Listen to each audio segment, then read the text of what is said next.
Right. కూడి వచ్చిన మీ అందరికీ మరొకసారి ప్రత్యేకమైనటువంటి వందనాలు తెలియపరుస్తున్నాను. రండి వాక్యాన్ని ధ్యానం చేసుకుందాం. కీర్తనలు 56వ కీర్తన. ఒకసారి ఓపెన్ చేయండి. 56వ కీర్తన. నా మాట మీ అందరికి వినపడుతుంది కదా? ఓకేనా? 56వ కీర్తన. ఇది దావీదు గారు రాసినటువంటి కీర్తన. మీరు ఎప్పుడైనా ఒక కీర్తన ధ్యానం చేయాలనుకున్నప్పుడు ఆ కీర్తన పైన వ్రాయబడినటువంటి మాటను మీరు చదువుకోవటం మంచిది. సందర్భంలో ఈ పాటను కనుక అర్థం చేసుకోగలిగితే ఆ పాటలో ఉన్న ప్రతి పదం ఇంకొంచెం స్పష్టంగా అర్థమవటానికి అవకాశం ఉంటుంది. ఫిలిష్తీయులు దావీదును గాతులో పట్టుకొనినప్పుడు అతడు రచించినది అని రాసుంటుంది. ఫిలిష్తీయులు దావీదుని పట్టుకున్నారు, అంటే శత్రువుల చేతికి దావీదు చిక్కినప్పుడు అప్పుడు రాసినటువంటి పాట. ఇక మనుషులు నన్ను చంపేయబోతున్నారు, ఎందుకనంటే ఫిలిష్తీయులు ఆ టైంలో వాళ్ళు మాట్లాడుతున్న మాట ఇదే. గొల్యాతును చంపి మనకి ఓటమిని తీసుకుని వచ్చి ఇశ్రాయేలీయులు గెలిచేటట్లు చేసినటువంటి, ఇదిగో మనల్ని తృణీకరించినటువంటి వ్యక్తి ఈ దావీదు. ఇప్పుడు మనకు దొరికాడు, అతన్ని మనం ఖచ్చితంగా చంపేయాలని పట్టుకొని రాజు ఎదుట నిలవబెట్టి మాట్లాడుకుంటున్నారు. ఇలాగే వీడిని ఇలా చంపుదాం అలా చంపుదామని మాట్లాడుకుంటూ ఉన్నారు. ఆ టైంలో దేవుడు చేసిన ఒక అద్భుతాన్ని బట్టి విడిపించబడి అక్కడి నుంచి బయటికి వెళుతూ ఉండగా రాసినటువంటి పాట ఇది. ఆ టైంలో తన మదిలో మెదిలినటువంటి మాటలే ఈ 56వ కీర్తన. ఇందులో చూడండి, మొదటి నుంచి, దేవా నన్ను కరుణించుము, మనుషులు నన్ను మృంగాలని ఉన్నారు, దినమెల్లా వారు పోరాడుచు నన్ను బాధిస్తున్నారు, అనేకులు గర్వించి నాతో పోరాడుచున్నారు, దినమెల్లా నా కొరకు పొంచి ఉన్నవారు నన్ను మృంగాలని ఉన్నారు, నాకు భయము సంభవించు దినమున నిన్ను ఆశ్రయించుచున్నాను. ఆ తర్వాత నుంచి పదాలు చూడండి. దేవుణ్ణి బట్టి నేను ఆయన వాక్యమును కీర్తించెదను, దేవుని యందు నమ్మిక ఉంచి ఉన్నాను, నేను భయపడను. శరీరధారులు నన్ను ఏం చేస్తారు? దినమెల్లా వారు నా మాటలు అపార్థం చేయుదురు, నాకు హాని చేయవలనని తలంపులే వారికి నిత్యము పుడుతున్నాయి. వారు గుంపు కూడి పొంచి ఉందరు, నా ప్రాణము తీయగోరు వారు నా అడుగు జాడలను కనిపెడుతున్నారు. తాము చేయు దోషక్రియల చేత వారు తప్పించుకుందురా? దేవా కోపం చేత జనములను అనగొట్టుము, నా సంచారములను నీవు లెక్కించావు కదా. నా కన్నీళ్లు ఇప్పుడు నీ బుడ్డిలో ఉంచబడి ఉన్నాయి, అవి నీ కవిలలో కనబడును కదా. నేను మొరపెట్టు దినమున నా శత్రువులు వెనుకకు తిరుగుదురు, దేవుడు నా పక్షమున ఉన్నాడని నాకు తెలుసు. ఆ తర్వాత రిపీట్ వర్డ్, మనుషులు నన్ను ఏం చేయగలుగుతారు? దేవుడు నాకున్నాడు, నేను భయపడను. దేవుడు నాకున్నాడు, నేను భయపడను. నరులు నాకేం చేస్తారు? ఇది అక్కడ రాయబడినటువంటి పదాలు. ఇందులో 5వ వచనాన్ని మీకు వాక్య భాగంగా మాట్లాడతాను. దినమెల్లా వారు నా మాటలు అపార్థము చేయుదురు అనేటటువంటి మాట. దినమెల్లా వారు నా మాటలు అపార్థం చేస్తున్నారు. ఈరోజు అంశం ఏంటనంటే అర్థం చేసుకోవాలి, అపార్థం చేసుకోకుండా. ఈ అంశాన్ని మీతో మాట్లాడతాను. ఎక్కువ ప్రసంగం ఉంది, నేను అవుట్లైన్స్ ఇచ్చుకుంటూనైనా దీన్ని కంప్లీట్ చేయడానికి నేను ప్రయత్నం చేస్తాను. జాగ్రత్తగా మీరు వాక్యాన్ని అర్థం చేసుకోనండి. దినమెల్లా వారు నా మాటల్ని అపార్థం చేసుకుంటున్నారు. నేను ఒక మాట మాట్లాడితే చాలు అక్కడ వివాదం అయిపోతుంది. నేను ఏదన్నా మాట్లాడితే చాలు గొడవ రేగుతుంది. నేను ఏమన్నా మాట్లాడితే చాలు నన్ను తప్పుగా అర్థం చేసుకుంటున్నారు తప్ప నా మాటను ఉన్నట్టుగా తీసుకునేటటువంటి వాళ్ళు లేరు. దావీదు యొక్క బాధ ఇది. సిచ్యువేషన్ చెప్పాను మీకు, ఆయన మాట్లాడిన మాట చెప్పాను, కానీ ఆయన వాడిన పదం ఏంటనంటే, నేను ఆయన నమ్ముకున్నాను, ఆయన నాకు తోడున్నాడు, ఆయన నాకు సహాయం చేస్తాడు, నరులు నన్ను ఏమి చేయలేరు, నన్ను అపార్థం చేసుకున్న వాళ్ళు నన్ను ఏం చేయలేరు, నాకు గుంపు కూడి నన్ను మింగాలనుకుంటున్నటువంటి వారు కూడా నన్ను ఏం చేయలేరు అనేది అక్కడ రాయబడినటువంటి పదాలు. అర్థం, అపార్థం, ఈ 2 పదాలు చాలా ప్రాముఖ్యం. క్రైస్తవులకి చాలా ప్రాముఖ్యం ఇది. క్రైస్తవేతరులకు కూడా ఈ అంశం చాలా ముఖ్యమైనటువంటి అంశం. ఎందుకంటే సమాజంలో బ్రతుకుతున్నాం మనం, నలుగురితో ఉంటున్నాం మనం. కాబట్టి అర్థం చేసుకునేటటువంటి ఆ నాలెడ్జ్ కూడా మనకు ఉండాలి. ఇతరులను అర్థం చేసుకునే మనస్తత్వం కూడా మనకు ఉండాలి. అర్థం అపార్థం ఈ రెండిటికి మధ్యలో ఒకటే పదం తేడా. ఏంటది? అర్థానికి అపార్థానికి ఉన్న తేడా ఏంటి? ఒకటే. ఆ పానే పాపం అన్నట్టు. అర్థం చేసుకోవాల్సిన చోట అపార్థం చేసుకుంటేనే లేనిపోయిన శ్రమలు, గొడవలు, లేనిపోయిన పగ ప్రతీకారాలు, ఒకళ్ళనొకళ్ళు ఇబ్బంది చేసుకోవటాలు. అర్థం చేసుకుంటే సమస్య లేదు, కానీ అపార్థం చేసుకుంటేనే సమస్య. ఇంతకీ అపార్థం అంటే నిర్వచనం ఏంటనంటే సరిగ్గా అర్థం చేసుకోలేకపోవటమే అపార్థం అంట. మనిషిని కావచ్చు, మనిషి మాటలను కావచ్చు, జరుగుతున్న పరిస్థితులను కావచ్చు, సరిగ్గా అర్థం చేసుకోలేకపోవటమే అపార్థం అని అంటారు. సో దీంట్లో కొన్ని మాటలు మీతో మాట్లాడతాను. అపార్థం గురించి కొన్ని విషయాలు చెప్తాను. అపార్థం చేసుకోవటం మొదలు పెడితే అంట తల్లిలో కూడా తప్పులు ఎత్తుకొచ్చంట. అపార్థం చేసుకోవాలని నేను ఫిక్స్ అయిపోతే నన్ను కన్న తల్లిలో కూడా 100 తప్పులు ఎత్తుకుతానంట నేను. అపార్థం అనేది ఒక చిన్న అక్షరమే తేడా అర్థానికి అపార్థానికి. బట్ ఆ ఒక్క చిన్న తేడా అంట మనుషుల్ని మనకి దూరమయ్యేటట్లు చేస్తుందంట. మనం ఎప్పుడైతే మనుషుల్ని అపార్థం చేసుకోవటం మొదలు పెడతామో మనుషుల్ని ఇక ప్రేమించటం ఆపేస్తాం, వాళ్ళని దూరం చేసుకుంటూ ఉంటాం. ఏదో ఆ పర్టికులర్ టైంలో ఆ నిమిషం మాత్రమే మాట్లాడిన పదాన్ని పట్టుకుంటాం, అపార్థం చేసుకుంటాం. అసలు వ్యక్తి యొక్క వ్యక్తిత్వం ఏంటో, వ్యక్తి ఎలాంటి వాడో అన్నది పక్కన పెట్టేస్తాం. 100 సంవత్సరాలు చూసినటువంటి, 100 రోజులు చూసినటువంటి ప్రేమ, చేసిన పని, చేసిన మేలు, కేవలం ఒక పదం మాట్లాడితే ఆ పదాన్ని మాత్రమే పట్టుకొని అపార్థం చేసుకొని మనుషుల్ని పోగొట్టుకుంటున్నటువంటి పరిస్థితులు చాలా ఉంటాయి. జాగ్రత్తగా వినండి నా మాటలు. అపార్థం చేసుకుంటే అందరినీ కోల్పోతాం. అదే అర్థం చేసుకోవటం మొదలు పెడితే చాలామందిని మనం సంపాదించుకోగలుగుతాం. మీ లైఫ్లో ఇప్పటికే అన్నను అపార్థం చేసుకోనో, అక్కను అపార్థం చేసుకోనో, చెల్లిని అపార్థం చేసుకోనో, బంధువులనో, రక్త సంబంధికులనో, సేవకులనో, సంఘాన్నో, లేకపోతే నువ్వు పనిచేస్తున్న యజమానినో, లేకపోతే నీ దగ్గర పనిచేస్తున్న పనివారినో ఎంతమందిని అపార్థం చేసుకొని కోల్పోయామో అనేది మీకు ఒకవేళ మీ అవగాహనలోకి వస్తూ ఉంటే దాన్ని అర్థం చేసుకోవడానికి ప్రయత్నం చేయండి. నా అపార్థం వల్ల నా కుటుంబం కుప్పగూలిపోయింది. నా అపార్థం వల్ల ఇప్పుడు నా కుటుంబ వ్యవస్థలో ఇన్ని గొడవలకు కారణమైనాయి. నా అపార్థం వలన నా వ్యాపారం దెబ్బతినింది, నా ఉద్యోగం పోయింది, నా యజమానిని కోల్పోయినా. నా అపార్థం వలన నేను సేవకుడిని కోల్పోయా, లేకపోతే విశ్వాసుల్ని కోల్పోయా, స్నేహితుల్ని కోల్పోయా. ఇలాంటివి ఏమన్నా నీకు గుర్తొస్తూ ఉంటే ఈరోజు ఈ ప్రసంగాన్ని చాలా జాగ్రత్తగా విను. అపార్థం జరిగింది, నష్టం ఏర్పడింది. ఆ అపార్థం జరిగిందని నువ్వు ఇప్పుడన్నా అర్థం చేసుకోగలిగితే తిరిగి మరలా నిన్ను నువ్వు సెట్ చేసుకోవటానికి, కోల్పోయిన బంధాలను మరలా కలుపుకోవటానికి మరొక్క ప్రయత్నం దేవుడు మనకి మొదలుపెట్టేటట్లు చేయునుగాక. హల్లెలూయా. అపార్థం చేసుకోవటం అనేది అర నిమిషంలో జరిగిద్దంట, ఎక్కువ టైం కూడా పట్టదు. మనం ఇతరుల్ని అపార్థం చేసుకోవటం ఇగో ఇంతలో అయిపోతుంది, అంతే, ఇంతలో.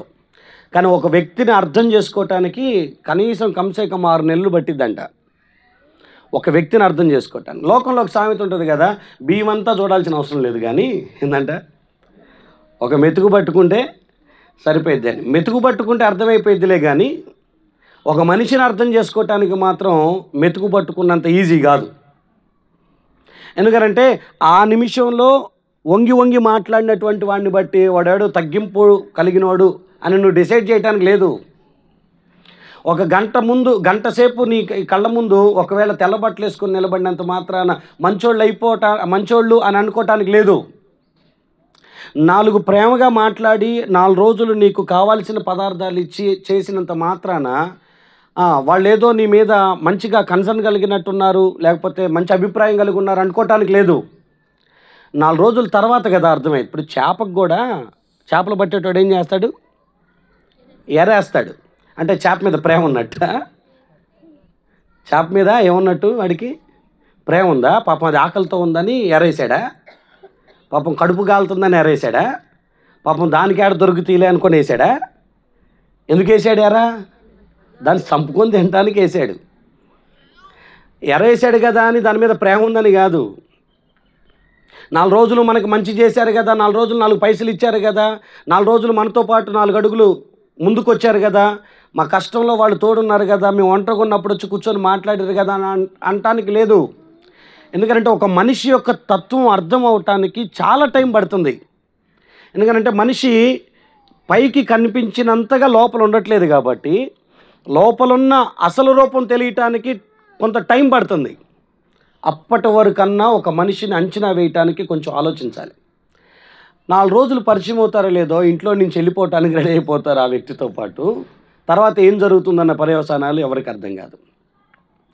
ప్రేమపూర్వకంగా చెప్తున్నాను, అర్థం చేసుకోవటమే చాలా కష్టం. కానీ ఒకసారి మనుషుల్ని అర్థం చేసుకోవటం కనుక ప్రారంభిస్తే, దేవుణ్ణి అర్థం చేసుకోవటం కనుక ప్రారంభిస్తే జీవితంలో చాలా ఆశీర్వాదాలు మీ సొంతమవుతాయి. నా ప్రియ దేవుని బిడ్డ, అర్థం చేసుకోవటానికి ప్రయత్నం చేద్దాం, అపార్థం చేసుకోకుండా. దావీదు యొక్క సమస్య కాదు, ఈ సమస్య మనందరికీ ఉంటుంది. చాలామందికి ఇదే సమస్య ఉంటుంది. ఏ విషయంలో అపార్థం చేసుకుంటున్నామంటే, నేను ఒక్కొక్కటి లైన్గా చెప్తాను చూడండి. దేవుణ్ణి అర్థం చేసుకునే వాళ్ళు కొంతమంది, దేవుణ్ణి అపార్థం చేసుకునే వాళ్ళు కూడా కొంతమంది ఉన్నారు. సేవకుణ్ణి అర్థం చేసుకునే వాళ్ళు కొంతమంది, సేవకుణ్ణి అపార్థం చేసుకునే వాళ్ళు కొంతమంది ఉంటారు.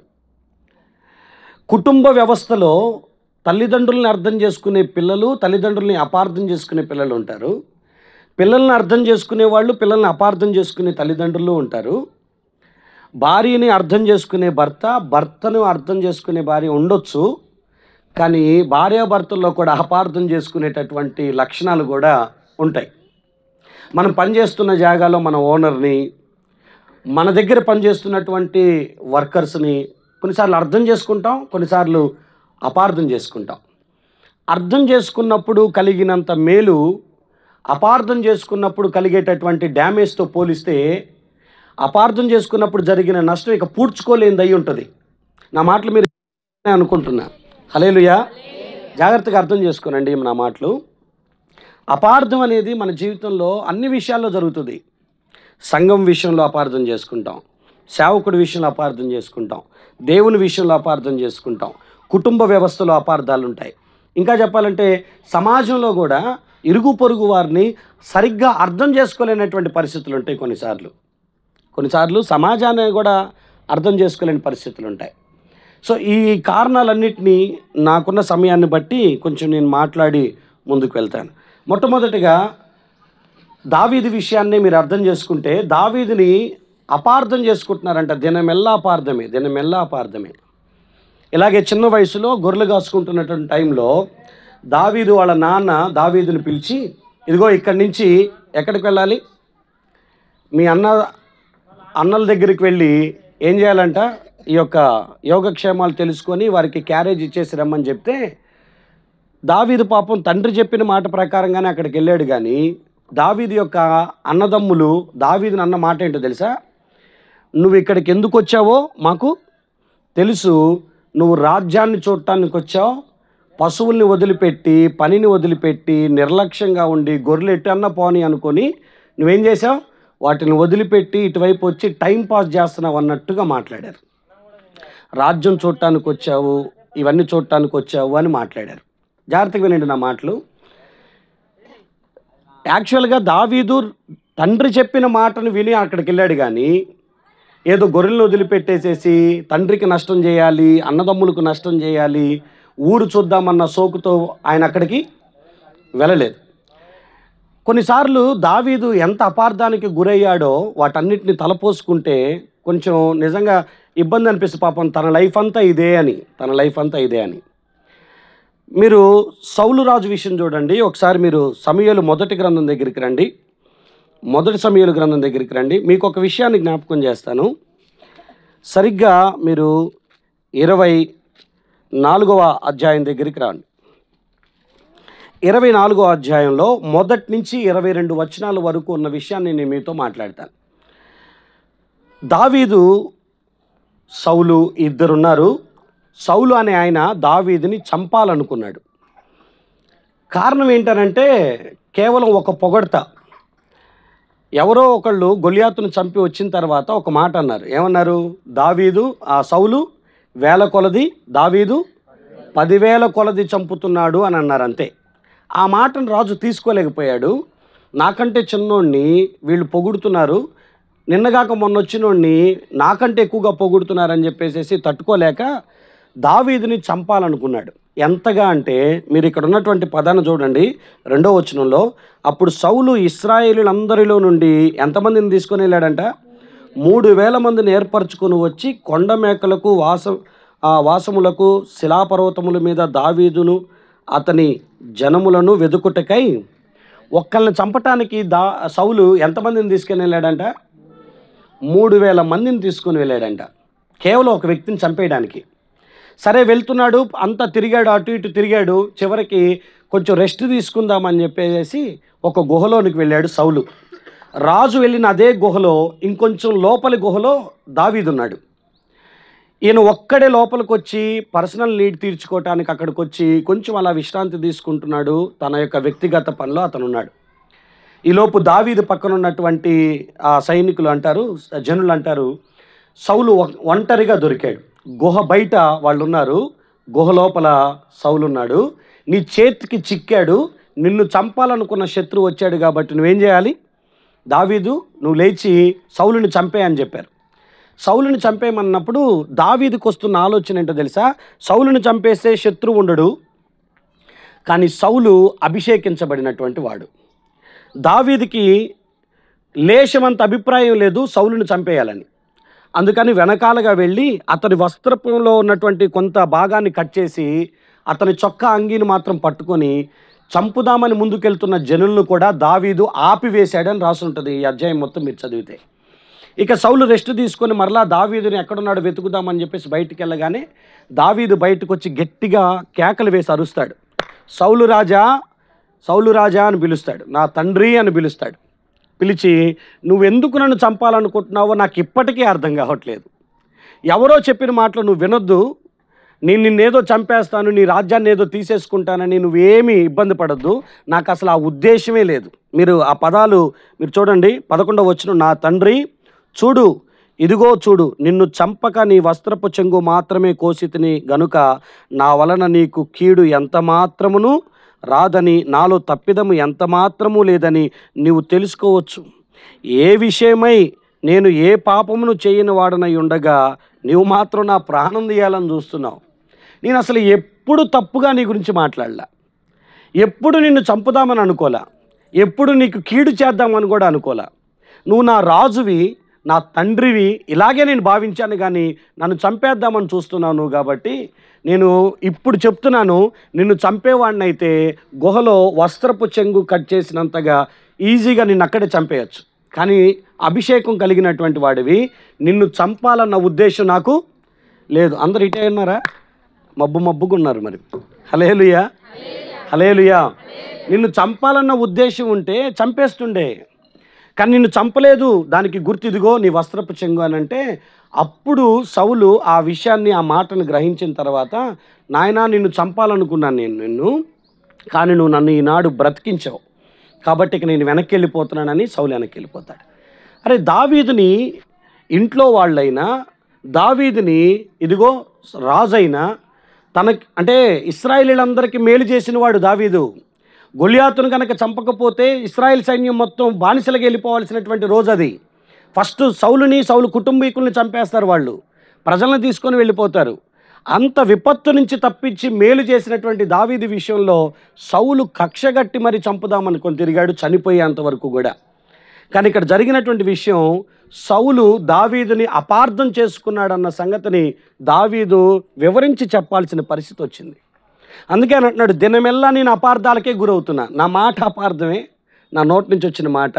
నేను ఏదన్నా పని చేసిన అపార్థమే కదా. అప్పుడప్పుడు మన చుట్టుపక్కల వాళ్ళు మనల్ని అపార్థం చేసుకునే విధానం ఎట్లా ఉంటుందనంటే, ఫోన్ మాట్లాడినా అపార్థం చేసుకుంటారు, మాట్లాడకపోయినా అపార్థం చేసుకుంటారు.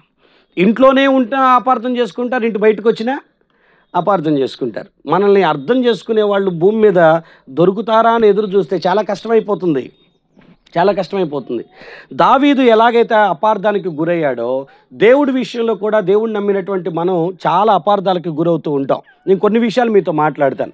యోబు గ్రంథం దగ్గరికి మీరు వస్తే, యోబు 10 మంది పిల్లలు చనిపోయి, ఆస్తి కోల్పోయి, శరీరం అంతా రోగం అయిపోయి ఇబ్బంది పడుతున్నటువంటి టైంలో 2వ అధ్యాయంలో యోబు భార్య యోబు దగ్గరికి వచ్చి ఒక మాట అంటది. ఏమంటది? దేవుణ్ణి దూషించి నువ్వు మరణము కమ్ము అని అంటది. దేవుణ్ణి దూషించి మరణం. ఎందుకు నేను దేవుణ్ణి దూషించాలి అంటే నీ పిల్లల్ని ఆయన కాపాడలేదుగా. ఎందుకు నేను దేవుణ్ణి దూషించాలి అని అంటే నా ఆస్తిని ఆయన ఏం కాపాడలేదుగా. ఎందుకు దేవుణ్ణి దూషించాలి అని అంటే ఇదిగో నాకు ఆరోగ్యం ఇవ్వలేదుగా. అప్పుడు యోబు అన్నటువంటి మాట ఏంటనంటే, మూర్ఖురాలు మాట్లాడినట్టు మాట్లాడుతున్నావు, దేవుడు వలన మేలే అనుభవించాలా, కీడు అనుభవింప తగదా అని మాట్లాడతాడు ఆయన. ఈ పదాన్ని బట్టి ఒకటి అర్థం చేసుకోనండి, దేవుణ్ణి యోబు అర్థం చేసుకున్నంతగా యోబు భార్య దేవుణ్ణి అర్థం చేసుకోలేకపోయింది శ్రమలు వచ్చినప్పుడు. మనలో చాలామందికి శ్రమ అంటే చాలా ఇబ్బంది. ఇంట్లో జరగరాని నష్టం ఏదైనా జరిగింది అనుకుందాం, మనం కన్న పిల్లలకి ఏదైనా అయింది అనుకుందాం, ఫస్ట్ దుమ్మెత్తిపోసేది దేవుడి మీదే. 10 ఏళ్ల విశ్వాస జీవితం అయినా 10 ఏళ్ల భక్తి జీవితం అయినా కూడా అసలు అరక్షణం కూడా ఆలోచించకుండా దేవుడి మీద చాలా నొప్పి పెట్టుకుంటాం, మనం చాలా బాధ పెట్టుకుంటాం. మనం పిల్లలకి ఏదైనా అయ్యింది అని అంటే, ఏదైనా ఆస్తి నష్టం జరిగింది అని అంటే, ఏదన్నా నేను అనుకున్నది అవ్వలేదు అని అంటే దేవుడి మీద చిన్నబోతూ ఉంటాం, చిన్నబుచ్చుకుంటుంటాం. సరే దేవుడు ఎందుకు ఇలా జరిగించాడో ఆయనకు అన్నీ తెలుసు కదా అని ఆలోచించే మనస్తత్వం మనకుండదు. దేవుణ్ణి అపార్థం చేసుకునేటటువంటి పరిస్థితులు ఉంటాయి. ఆయన క్రియలే కాదు, ఆయన మాటలు కూడా అపార్థమే. ఒకసారి యోబు గ్రంథం 37వ అధ్యాయం దగ్గరికి రండి, 16వ వచనం చూడండి. దేవుని క్రియలు మనకి అర్థమవుతున్నాయో లేదో తెలియదు కానీ 37వ అధ్యాయం 16వ వచనంలో, మేఘములను తేలజేయుటయు పరిపూర్ణ జ్ఞానము గలవాని మహాకార్యములు నీకు తెలుసా? ఆయన ఎందుకు ఇలా చేస్తున్నాడో అనేది పరిపూర్ణ జ్ఞానం ఉంది ఆయనకి. మీరు అర్థం చేసుకోవాలి, యోబుని చాలా స్పష్టంగా గద్దిస్తూ మాట్లాడినటువంటి మాటలు. యోబు ఆయన పరిపూర్ణ జ్ఞానం గలవాడు, ఆయనకి భూత వర్తమాన భవిష్యత్ కాలాలు ఎరిగినవాడు. నీ జీవితంలోనికి శ్రమ తీసుకొచ్చాడు అని అంటే ఏదో కారణం ఉండుంటుంది. ఆయన పరిపూర్ణ జ్ఞానం కలిగి మహాకార్యాలు చేయగలిగిన వాడు. ఆ కార్యాలను నువ్వు అర్థం చేసుకోలేవు. ఇంత చిన్న బుర్రకి దేవుని యొక్క తలంపులు కొన్నిసార్లు అర్థమవ్వచ్చు, అర్థం కాకపోవచ్చు. అర్థం కాకపోతే అడగాలి తప్ప అపార్థం చేసుకునేటటువంటి పరిస్థితులకు మనం వెళ్ళకూడదు. బైబిల్లో యేసు ప్రభు బోధని అపార్థం చేసుకున్న సందర్భాలు మీకు కొన్ని మాట్లాడతాను చూడండి. మీకు యోహాను సువార్త 2వ అధ్యాయం 19వ వచనం దగ్గరికి రండి. యోహాను సువార్త 2వ అధ్యాయం 19వ వచనం దగ్గరికి రండి. 21వ వచనం వరకు చదువుతారా? యేసు ఈ దేవాలయాన్ని పడగొట్టండి, 3 దినాల్లో నేను దాన్ని లేపుతానని వారితో చెప్పాను.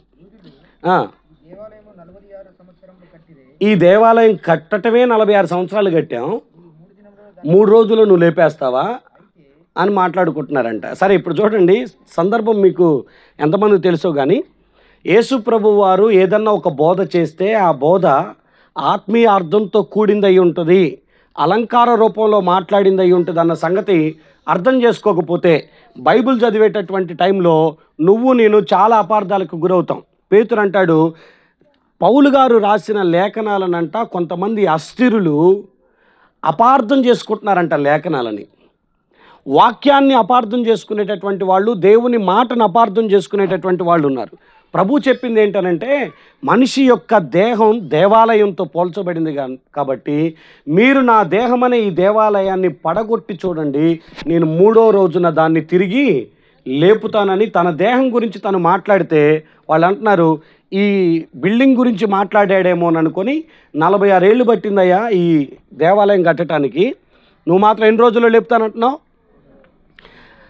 చాలా క్లియర్గా అర్థమవ్వాల్సిన విషయం ఏంటనంటే, లేఖనాన్ని కానీ వాక్యాన్ని కానీ ప్రభు మాటలను కానీ అపార్థం చేసుకున్న పరిస్థితులు ఎక్కువగా ఉన్నాయని.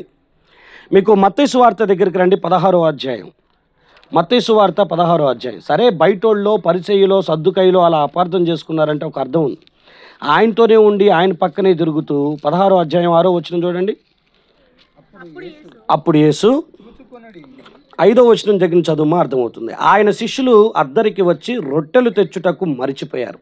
అప్పుడు యేసు, చూసుకోండి, పరిసయ్యులు సద్దుకైలు అను వారి పులిసిన పిండిని గూర్చి జాగ్రత్త పడుడని వారితో చెప్పాను. కాగా వాళ్ళు అనుకుంటున్నారు, మనము రొట్టెలు తేనందున కదా ఈ మాటలు చెప్పినని తమలో తాము ఆలోచించుకుంటున్నారు అని. నా వైపు చూడాలి. ఇక్కడ జరిగిన విషయం ఏంటనంటే 4,000 మంది ఆ రొట్టెలను తినిన తర్వాత, అద్భుతం జరిగిన తర్వాత మిగిలిన రొట్టెల్ని వాళ్ళు అక్కడే వదిలిపెట్టేసి వచ్చారు. మళ్ళా నెక్స్ట్ ప్రాంతానికి వెళ్ళేసరికి వాళ్ళు రొట్టెలు మర్చిపోయి వచ్చారు అని చెప్పగానే ప్రభు అన్నాడు, పులిసిన రొట్టెను గురించి, పులిసిన పిండిని గురించి మీరు జాగ్రత్త పడండి అని అంటే, అప్పుడు వీళ్ళు అనుకుంటున్న మాట ఏంటంటే రొట్టెలు మర్చిపోయాం కదా, అందుకని ఈ మాట దాని గురించి మాట్లాడుతున్నారు అని. కానీ విషయం ఏంటో తెలుసా, పులిసిన పిండి అనేది సద్దుకయ్యుల పరిసయ్యుల ఆచార వ్యవహారాలను పోల్చి మాట్లాడినటువంటి సందర్భాన్ని వీళ్ళు తప్పుగా అర్థం చేసుకున్నటువంటి పరిస్థితులు ఉన్నాయి. నీకు లేఖనం ఎంతవరకు అర్థమవుతుందో నాకైతే తెలియదు, కానీ వాక్యం చదువుతున్నప్పుడు లేదా వాక్యం వింటున్నప్పుడు, బోధించబడుతున్నప్పుడు ప్రసంగాన్ని శ్రద్ధతో గనక వినకపోతే, కమ్యూనికేషను కరెక్ట్గా మనం చేయకపోతే, చెబుతున్నది ఏ ఉద్దేశం కొరకు, ఏ అంశం మీద మాట్లాడుతున్నారనేది కనుక తెలియకపోతే ప్రసంగాలను అపార్థం చేసుకోవటం, లేఖనాలను అపార్థం చేసుకోవటం జరిగింది. యేసయ్య బోధిస్తున్న బోధే యేసయ్య పక్కనున్న శిష్యులకి అర్థం కానటువంటి పరిస్థితుల్లోకి వెళ్ళిపోయారు వాళ్ళు. ఈరోజు దేవుని మాటలు వినిపించబడుతున్నప్పుడు లేదా చదువుతున్నప్పుడు అర్థమయ్యే జ్ఞానం, ఆ కృప దేవుడు మనకు అనుగ్రహించునుగాక. హల్లెలూయా. మీరు యోహాను సువార్త 6వ అధ్యాయం 52వ వచనాన్ని మీరు చదివినా కూడా యేసు ప్రభువు వారు ఒక ప్రసంగం చేస్తారు. ఏంటి ఆ ప్రసంగం అంటే, నా శరీరమును తిని నా రక్తమును త్రాగిన వాడే నిత్య జీవం కలిగిన వాడు అనే ప్రసంగాన్ని చేసినప్పుడు, పునరుద్ధానం గురించి మాట్లాడుతున్నప్పుడు 52వ వచనంలో రాయబడిన మాట చదువుతారా? యూదులు ఈయన తన శరీరాన్ని ఎలా తిననిస్తాడు అని అనుకుంటున్నారంట. తన శరీరాన్ని తినటం అని అంటే, ఇదిగో కనిపిస్తున్న ఈ దేహాన్ని ముక్కలు ముక్కలుగా కట్ చేసుకొని తింటమేమో అని అనుకొని ప్రసంగం అర్థం కాక అపార్థం చేసుకొని అనేక మంది ఆయన దగ్గర నుంచి వెళ్ళిపోయారంట. కొన్నిసార్లు మనలో చాలామందికి, అంటే నేను మీలో అలా బాధపడిన వాళ్ళు ఎవరైనా ఉంటే నా మాట మీకు అర్థమైంది. ప్రసంగం ఎప్పుడైనా కఠినంగా బోధించబడుతున్నప్పుడు నన్ను ఎందుకు టార్గెట్ చేసి నన్ను బాధ పెడుతూ ఈ మాట మాట్లాడుతున్నాడని అనుకున్న వాళ్ళు చాలామంది ఉంటారు. నేను అంటున్నాను, ప్రసంగం బోధించబడేది సరిచేసుకోవటానికి తప్ప మీరు నొచ్చుకొని దేవుడికి దూరం అయిపోవటానికో, నా మీద మీరు పగ పెంచుకోవటానికో కాదు. వినిపించబడుతున్న ప్రతి మాట మనం సరిచేసుకోవటానికి, సరిదిద్దుకోవటానికి, సరవటానికే తప్ప ఈ ప్రసంగం మీ మీద ఏదో వ్యక్తిగతంగా కక్ష లేదు. పోనీ నేను ఇంకా ఈ మాట చెప్తున్నాను, ఎక్కడో పుట్టి ఆడుకో వచ్చి ఆడి నుంచి ఎడదాకా వచ్చింది మీ చేత కక్షలు పగలు సాధించుకోవటానికా? ఓ మాట హల్లెలూయా చెప్పట్లేదు మీరు. హల్లెలూయా. ఇప్పుడు ఈడకొచ్చి మీతో మాట్లాడేది, మీరు నా మాటల్లో ఉన్న అర్థాన్ని అర్థం చేసుకోకుండా అపార్థం చేసుకొని కక్షలు సాధించుకోవటానికి ఈ ప్రసంగాలు చేసేది. మీరు తాగితే నాకేంది, తాగకపోతే నాకేంది, మీరు తిరిగితే నాకేంది, తిరగకపోతే నాకేంది, మీరు ఎట్లా బ్రతికితే నాకేంది అని అనుకొని ఒక 5 నిమిషాలు లేదా ఒక అర్ధగంట టైంపాస్ చేసి వెళ్ళిపోవటం ఈ 15 ఏళ్ల సేవలో నాకు అదో పెద్ద విషయం అయిద్దా? ఒక అర్ధగంట సేపు నాకు నచ్చిన మాటలు చెప్పేసి వెళ్ళిపోవటం. జీవితాల్లోకి ఎప్పుడైనా పర్సనల్ లైఫ్లోనికి వచ్చి కొన్ని విషయాలను టచ్ చేస్తున్నప్పుడు, వాక్యాన్ని ద్వారా మిమ్మల్ని సరిచేయాలని ప్రయత్నం చేస్తున్నప్పుడు, అరే దేవుడు నాతో మాట్లాడాడని ఆ మాటను తీసుకొని సరవ్వాలి తప్ప, ఇక నుంచి నేను దేవుడి దగ్గరికి రాను, ఆయన నన్నే టార్గెట్ చేస్తున్నాడని వెనక్కి వెళ్ళిపోతే అసలు దానికి ఏం నిర్ణయమో అర్థం కాదు. ఇక్కడ ఉన్నటువంటి ప్రజలు పునరుద్ధానులు అవ్వాలి అని అంటే అక్షయమైన ఆహారము, క్షయమైన ఆహారం 2 ఉన్నాయి. ఇదిగో ఇశ్రాయేలీలు క్షయమైపోయేటటువంటి ఆకాశంలో కురిపించబడిన మన్నా తిన్నారు, కానీ మీరైతే నన్ను తినటానికి మీరు పిలువబడ్డారు, నన్ను మీరు తింటారు అని మాట్లాడినప్పుడు దాన్ని సరిగ్గా అర్థం చేసుకోలేక ప్రభువుని అపార్థం చేసుకొని అనేకులు వెనక్కి వెళ్ళిపోయారంట. చూడండి, యోహాను సువార్త 6వ అధ్యాయం 52వ వచనంలో ఉన్న పదాన్ని చదువుతారా? యూదులు ఈయన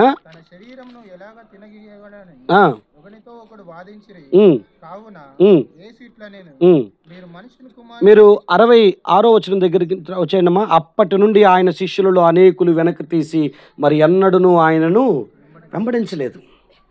మీకు కాన్సెప్ట్ అర్థం కావట్లా, బైబిల్ అర్థం కావట్లా, ఒక ప్రసంగికుడు బోధ చేయటానికి నిలబడి మాట్లాడుతున్న ఉద్దేశం మీకు అర్థం కావట్లా. అందుకే ఏదైనా మనసుకు కష్టం వచ్చినటువంటి ప్రసంగాల్ని దూరం నెట్టేసుకుంటున్నారు. మీరు వాక్యాన్ని, దేవుని మాటల్ని చదివేటప్పుడైనా, వినేటప్పుడైనా కొంచెం కేర్ఫుల్గా అర్థం చేసుకొని ప్రయత్నం చేయండి. ఇది నా మంచి కొరకే అని అర్థం చేసుకుంటే ప్రతి ప్రసంగం మీకు ప్రయోజనకరంగా మారిద్ది. హల్లెలూయా, హల్లెలూయా. అది అది నేను చెప్తానో, కిందున్న వాళ్ళు చెప్తారో, ఆడవాళ్ళు చెప్తారో, మగవాళ్ళు చెప్తారో, ప్రసంగం చేయటానికి ఎవరిని నుంచోబెట్టుకున్నా దేవుడు వాడుకుంటాడు కాబట్టి అలాగే చూడండి. చిన్నోడు, పెద్దోడు, మనోళ్ళకి ఇదొక డౌట్ ఉంది. మీకు ఒక మాట చెప్తానేనండి. తేజ అయితే బాగా చెప్పేవాడు, శామ్యూల్ కదా కొంచెం గట్టిగా చెప్పలేకపోతున్నాడు. అరే భయ్, నువ్వెవరు చెప్పటానికి ఆ మాట?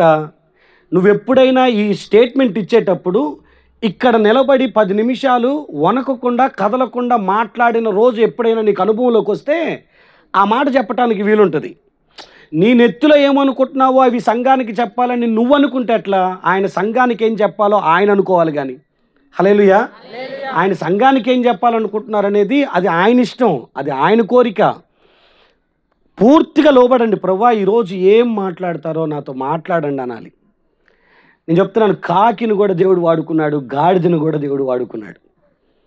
చదువున్నా చదువు లేకపోయినా మీ ఎదురు నిలబడినటువంటి వాళ్ళని చూడకుండా నిలబెట్టుకున్న దేవుని వైపు చూసి వాక్యం వినండి. చాలా బ్లెస్సింగ్ అనిపిస్తుంది అది. ప్రభు యొక్క మాటలు అపార్థం చేసుకుంటున్నారు, ప్రభు యొక్క క్రియలను కూడా అపార్థం చేసుకుంటున్నారు. కొన్నిసార్లు ప్రభు చేసే పనులు మనల్ని శిక్షించాడు అనుకుందాం. ఆ శిక్షని కొంతమంది అర్థం చేసుకుంటున్నారు, కానీ కొంతమంది అపార్థం చేసుకుంటున్నారు. నయోమి జీవితాన్ని మీరు చూడండి. రూతు గ్రంథం 1వ అధ్యాయం 21వ వచనంలో రూతు నయోమి అనేటటువంటి ఆమె ఇచ్చిన స్టేట్మెంట్ చదువుతారు ఒకసారి. 1:21 చూడండి మా. రూతు గ్రంథం 1వ అధ్యాయం 21వ వచనం చదువుతారా? 1వ అధ్యాయం 21వ వచనం. నేను సమృద్ధి గలదాన్నై వెళ్ళాను, యెహోవా నన్ను రిక్తురాలినిగా చేసి తిరిగి రాజేశాడు. మీరు నన్ను నయోమి అని పిలవద్దు, యెహోవా. కాబట్టి నన్ను ఇక మీరేం పిలవాలి? మారా అని పిలవండి. నా వైపు చూడండి, ఈ పదాన్ని వినండి. దేవుడి మీద ఇచ్చిన స్టేట్మెంట్ ఎంత ఇబ్బందికరమైన స్టేట్మెంట్ అనంటే, నేను సమృద్ధి గలదాన్న ఇక్కడి నుంచి బయటకు వెళ్ళాను, యెహోవా నన్ను రిక్తురాలినిగా చేశాడు. అంటే ఏమీ లేని దానిగా చేసేసాడు, నన్ను ఖాళీ చేతులతో తీసుకొని వచ్చాడు, ఆయన నాకు విరోధంగా సాక్ష్యం చెప్తున్నాడు, నన్ను ఆయన మధురంగా ఉన్న జీవితాన్ని మారాగా మార్చేసేసాడు అని స్టేట్మెంట్. అసలు యాక్చువల్గా నయోమిని ఆ ఊరు దాటి వెళ్ళిపోమని దేవుడు ఎప్పుడైనా చెప్పాడా? దేవుడు చెప్పని పని చేసి, దేవుడు చెప్పని చోటకి వెళ్ళి నష్టపోయి చేతులు కాల్చుకొని తిరిగి వచ్చినప్పుడు ఇలా మాట్లాడాలి.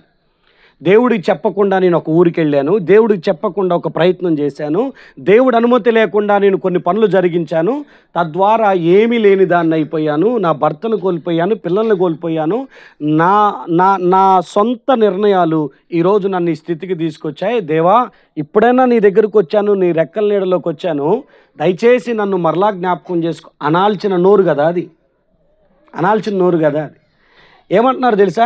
దేవుడు నన్ను రిక్తురాలినిగా చేశాడు, నన్ను ఏమీ లేని.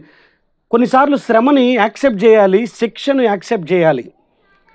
ఆ సెన్స్ మనకు ఉండాలి. దేవుణ్ణి అర్థం దావీదు చూడండి, మీరు కీర్తన 38వ కీర్తన 3వ వచనంలో దావీదుకి రోగం వస్తుంది, ఆ రోగం తగ్గదు. ఎందుకు తగ్గట్లేదు అనేది ఎవరికి అర్థం కావట్లా. కానీ దావీదు తన పాటల్లో అది రాసుకున్నాడు. నాకు ఎందుకు రోగం తగ్గట్లేదు, ఎందుకు నా జీవితంలో స్వస్థత రావట్లేదో ఆయన మాట్లాడతాడు. 3వ వచనం చదువుతారా? నీ కోపాగ్ని వలన ఆరోగ్యము నా శరీరాన్ని విడిచి వెళ్ళిపోయిందయ్యా, నా పాపాన్ని బట్టి నాకు స్వస్థత లేదు. క్లియర్. ఆయన శిక్ష వచ్చిందనుకోండి, శ్రమ వచ్చిందనుకోండి, రోగం వచ్చింది, లేకపోతే ఇరుకు ఇబ్బంది మన జీవితంలో ఎక్కువసేపు ఉందనుకోండి, ఆయనకు అర్థమైంది దేవుడు ఏది అన్యాయంగా అనుమతించడు, నా పాపాన్ని బట్టి నా ఎముకల్లో స్వస్థత లేదు, ఆయన కోపాగ్ని వల్ల నా జీవితంలో ఇదిగో ఆరోగ్యం దూరం అయిపోయింది, నాకు ఆరోగ్యం లేదు, నా పాపాన్ని బట్టి ఇదంతా జరిగిందని ఆయన ఒప్పుకోగలుగుతాడు, ఆయన అర్థం చేసుకోగలుగుతాడు. ఇలాగే షిమి అనేటటువంటి వాడు దావీదుని చాలా మాటలు, అనరాని మాటలు 2వ సమూయేలు గ్రంథంలో అంటూ ఉండంటే పక్కనున్న వాళ్ళు అంటారు, అయ్యా కుక్కతో సమానుడు వాడు, ఇదిగో వాడు నిన్ను మాట్లాడంటే నువ్వెందుకు మౌనంగా ఉంటున్నావు, నువ్వు ఒక్క మాట చెప్తే నేను అతను చంపేస్తానంటే దావీదు ఒక మాట అంటాడు, అననివ్వు అననివ్వు. దేవుడు వాడిని అనమని చెప్పాడేమో, అననివ్వు, ఎందుకంటే నేను చేసిన తప్పు అలాంటిది, నేను దేవుడికి వ్యతిరేకంగా చేసిన ద్రోహం అలాంటిది, అందుకే ఇప్పుడు కాళ్ళకి చెప్పులు లేకుండా నడుస్తున్నా, అందుకే ఇప్పుడు నేను నా పిల్లలే నా మీద వ్యతిరేకంగా లేచే పరిస్థితికి వచ్చాను, నేను వెళ్ళిన మార్గాలే ఈరోజు ఈ స్థితికి నన్ను తీసుకొచ్చినాయి అని ఆయన ఒక మాట అంటాడు. ఒకవేళ తను అనాలి, నేను పడాలి అని ఆయన అనుకుంటే ఈ మాటల ద్వారానన్నా సరే వాడి శాపాలను దేవుడు నాకు ఆశీర్వాదాలుగానైనా మారుస్తాడేమో. వాడు అననివ్వు, యెహోవా సెలవిస్తే ఆపటానికి నువ్వెవరు నేనెవరు? శిక్షను కూడా, శ్రమను కూడా, నిందను కూడా అర్థం చేసుకొని యాక్సెప్ట్ చేయటం అనేది చాలా అరుదైన లక్షణం. అదే టైంలో మనం తప్పు చేస్తాం, కానీ దాని మీదకి సంబంధించిన నిందొస్తే సమర్థించుకోవటానికి ప్రయత్నం చేస్తాం, దేవా నువ్వెందుకు ఆపట్లేదని కూడా గట్టిగా మాట్లాడడానికి ప్రయత్నం చేస్తాం. మనకి భక్తులకి ఎంత తేడా ఉంది. ఒకవేళ ఎదురుగా శ్రమ అంటే దేవుణ్ణి అర్థం చేసుకునే విషయంలో షడ్రక్ మిషక్ అబేద్నెగోలు చూడండి, దానియేలు గ్రంథం 3వ అధ్యాయం 16వ వచనంలో నెబుకద్నెజర్ ముందు నుంచున్నప్పుడు ఒక మాట అంటారు, నెబుకద్నెజర్ రాజా, ఇందును గురించి ప్రత్యుత్తరం ఇచ్చుటకు మాకు చింత, మా దేవుడు మండుచున్న వేడిమి గల ఈ అగ్నిగుండంలో నుంచి మమ్మల్ని తప్పించుటకు ఆయన సమర్థుడు అన్నారు. శ్రమల్లో మమ్మల్ని ఆయన తప్పిస్తాడు, కాపాడుతాడు అనే నమ్మకం వాళ్ళకుంది. దేవుణ్ణి అర్థం చేసుకోవటం అని అంటే బైబిల్ పట్టుకొని ఆదివారం వచ్చి కూర్చొని మనకు తోచిన 4 చందాలు వేసేసేసి వెళ్ళిపోవటం కాదు అన్న సంగతిని సరిగ్గా అర్థం చేసుకోనండి. ఈ విషయం నేను లాస్ట్ ఆదివారం సర్వజ్ఞతను గురించి, దేవుని గుణలక్షణాలను గురించి మాట్లాడుతున్నప్పుడు ప్రభువుని తెలుసుకోవటం లేకపోతే ప్రభు దగ్గర భక్తి చేయటం అంటే ఆయనతో వ్యక్తిగత సంబంధం పెట్టుకోవటం అని అర్థం. దేవునితో వ్యక్తిగత పరిచయం ఉండాలి మనకి. వాక్య ప్రకారం చెప్పాలంటే ఆయన ఉత్తముడని రుచి చూడటం అనేది మనకు తెలియాలి. భక్తిలో వాళ్ళు చెప్పారు కాబట్టి వచ్చాను, వీళ్ళు చెప్పారు కాబట్టి వచ్చాను. క్రైస్తవ్యం మీద, భక్తి మీద మనకే కాదు చాలామందికి చాలా రకాలైనటువంటి అపార్థాలు ఉన్నాయి, చాలా రకాల అపార్థాలు ఉన్నాయి. డబ్బులు ఇచ్చి మిమ్మల్ని మార్చేస్తున్నామని. మీకు ఒక మాట చెప్పనా, పైసలు ఇచ్చి ఒకవేళ నేను మిమ్మల్ని మార్చడానికి మొదలు పెడితే ఇప్పుడు మీ అందరికీ నేను ఎంతెంత కనీసం ఒక మాట, నీకు ఒక 1000 రూపాయలు, నీకు ఒక 1000 రూపాయలు, ఇట్లా 1000 రూపాయలు ఇచ్చినా ఎంత కావాలి నా దగ్గర? ఊరక ఒక మాట. ఇక భారతదేశంలో ఉన్న క్రైస్తవులందరూ ఏదో డబ్బులు తీసుకొని మారిపోయే పరిస్థితి అనుకుంటే ప్రతి పాస్టర్ అంబానీ అవ్వాలా, అంతే కదా? ప్రతి పాస్టర్ అంబానీ అవ్వాలి, లేకపోతే కుదరదు. ఎందుకంటే అంతమందికి పైసలు ఎక్కడిస్తాం? పోనీ వన్ టైం సెటిల్మెంటా? పోనీ మీరు కూడా ఒక్కసారి పైసలు ఇస్తే చాలా అంటే ఆ పైసలు అయిపోలేదా? అయిపోయిన తర్వాత మరలా అడగరా? లోకంలో అర్థం కావట్లేదు, అసలు పోనీ మనకు కూడా అర్థం కావట్లేదు. మీకు కొన్ని విషయాలు జ్ఞాపకం చేస్తాను. ఈ చెక్కల్లో కూడా నేను ఒక విషయాన్ని క్లారిటీ ఇవ్వాలి. ఈ చెక్కల్లో కూడా కొన్ని సంగతులు మీకు తెలియకపోతే ఇబ్బంది పడతారు. దేవుణ్ణి అపార్థం చేసుకునేటటువంటి విషయాల్లో ఈరోజు ఈ ఆరాధనకు వచ్చిన మీరు సరిగ్గా దేవుని యొక్క క్రియల్ని అంచనా వేయలేకపోతే, యోబుకి అర్థం కాలేదు, లేకపోతే యోబు భార్యకి అర్థం కాలేదు, 2 ఆశీర్వాదానికే ఆ శ్రమ వారికి అనుమతించబడింది అని. నయోమికి అర్థం కావట్లేదు, రూతు అనేటటువంటి ఆ స్త్రీ దేవుని యొక్క క్రీస్తు వంశావళిలో ఎలాంటి పాత్ర పోషించుట కొరకు ఆమె ఇక్కడి నుంచి అక్కడి దాకా వెళ్ళి అక్కడి నుంచి ఒకళ్ళని ఇక్కడ తీసుకొని వచ్చి బోయాజు లాంటి వ్యక్తితో వివాహమయ్యి అక్కడి నుంచి ఒక వ్యక్తి బయటికి రాబోతున్నాడు అన్న సంగతి. వీళ్ళు వెళ్ళకపోతే మహా అయితే ఏం జరిగిందంటే దైవ చిత్తం నెరవేర్చబడటం కోసం కొంత డబ్బు పోయింది, కొన్ని ప్రాణాలు పోయినాయి.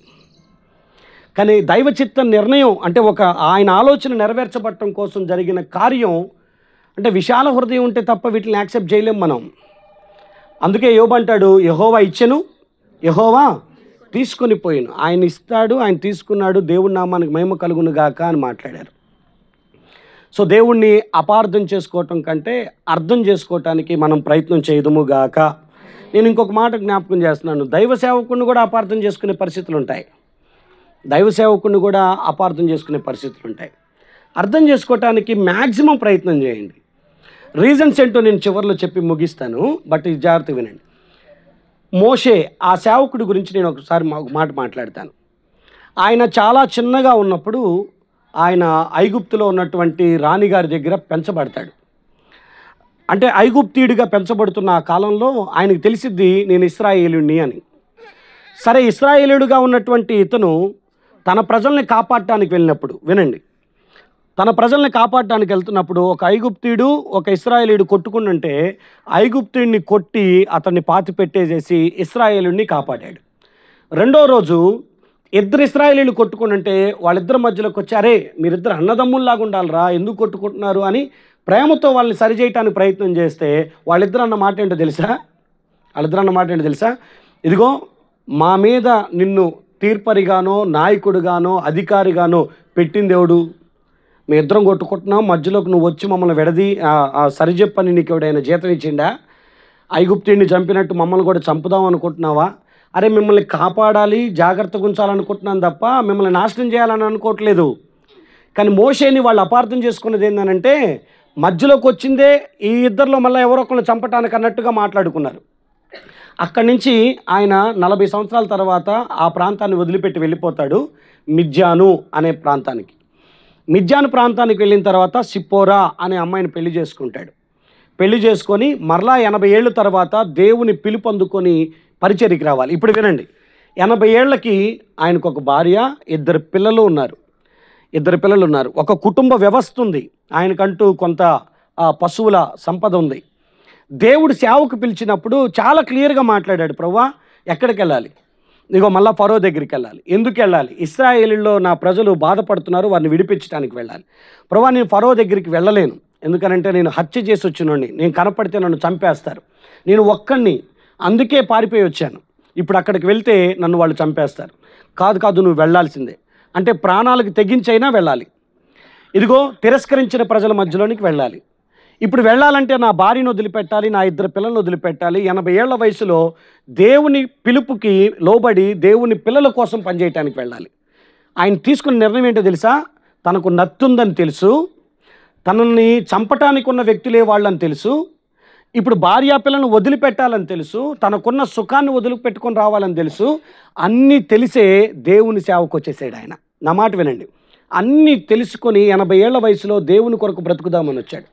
రాగానే ఎవరైనా మంచి వెల్కమ్ ఇస్తారా అనంటే కష్టమే. అందరితో మాట్లాడుతున్నప్పుడు ఇదిగో దేవుడు ఇట్లా తీసుకొని వచ్చాడంటే ఎవ్వరూ నమ్మలేదంట ఆయన్ని. మీరు సరిగ్గా వాక్యం చదివితే ఆయన ఎవ్వరూ నమ్మనటువంటి పరిస్థితిలో ఫరో దగ్గరికి వెళ్ళి నిలబడి కొన్ని అద్భుతాలు జరిగించి ఆ తర్వాత ఆయన బయటకు తీసుకొని వచ్చారు. వినండి మన మాట, ఆయన బయటకు తీసుకొని వచ్చారు.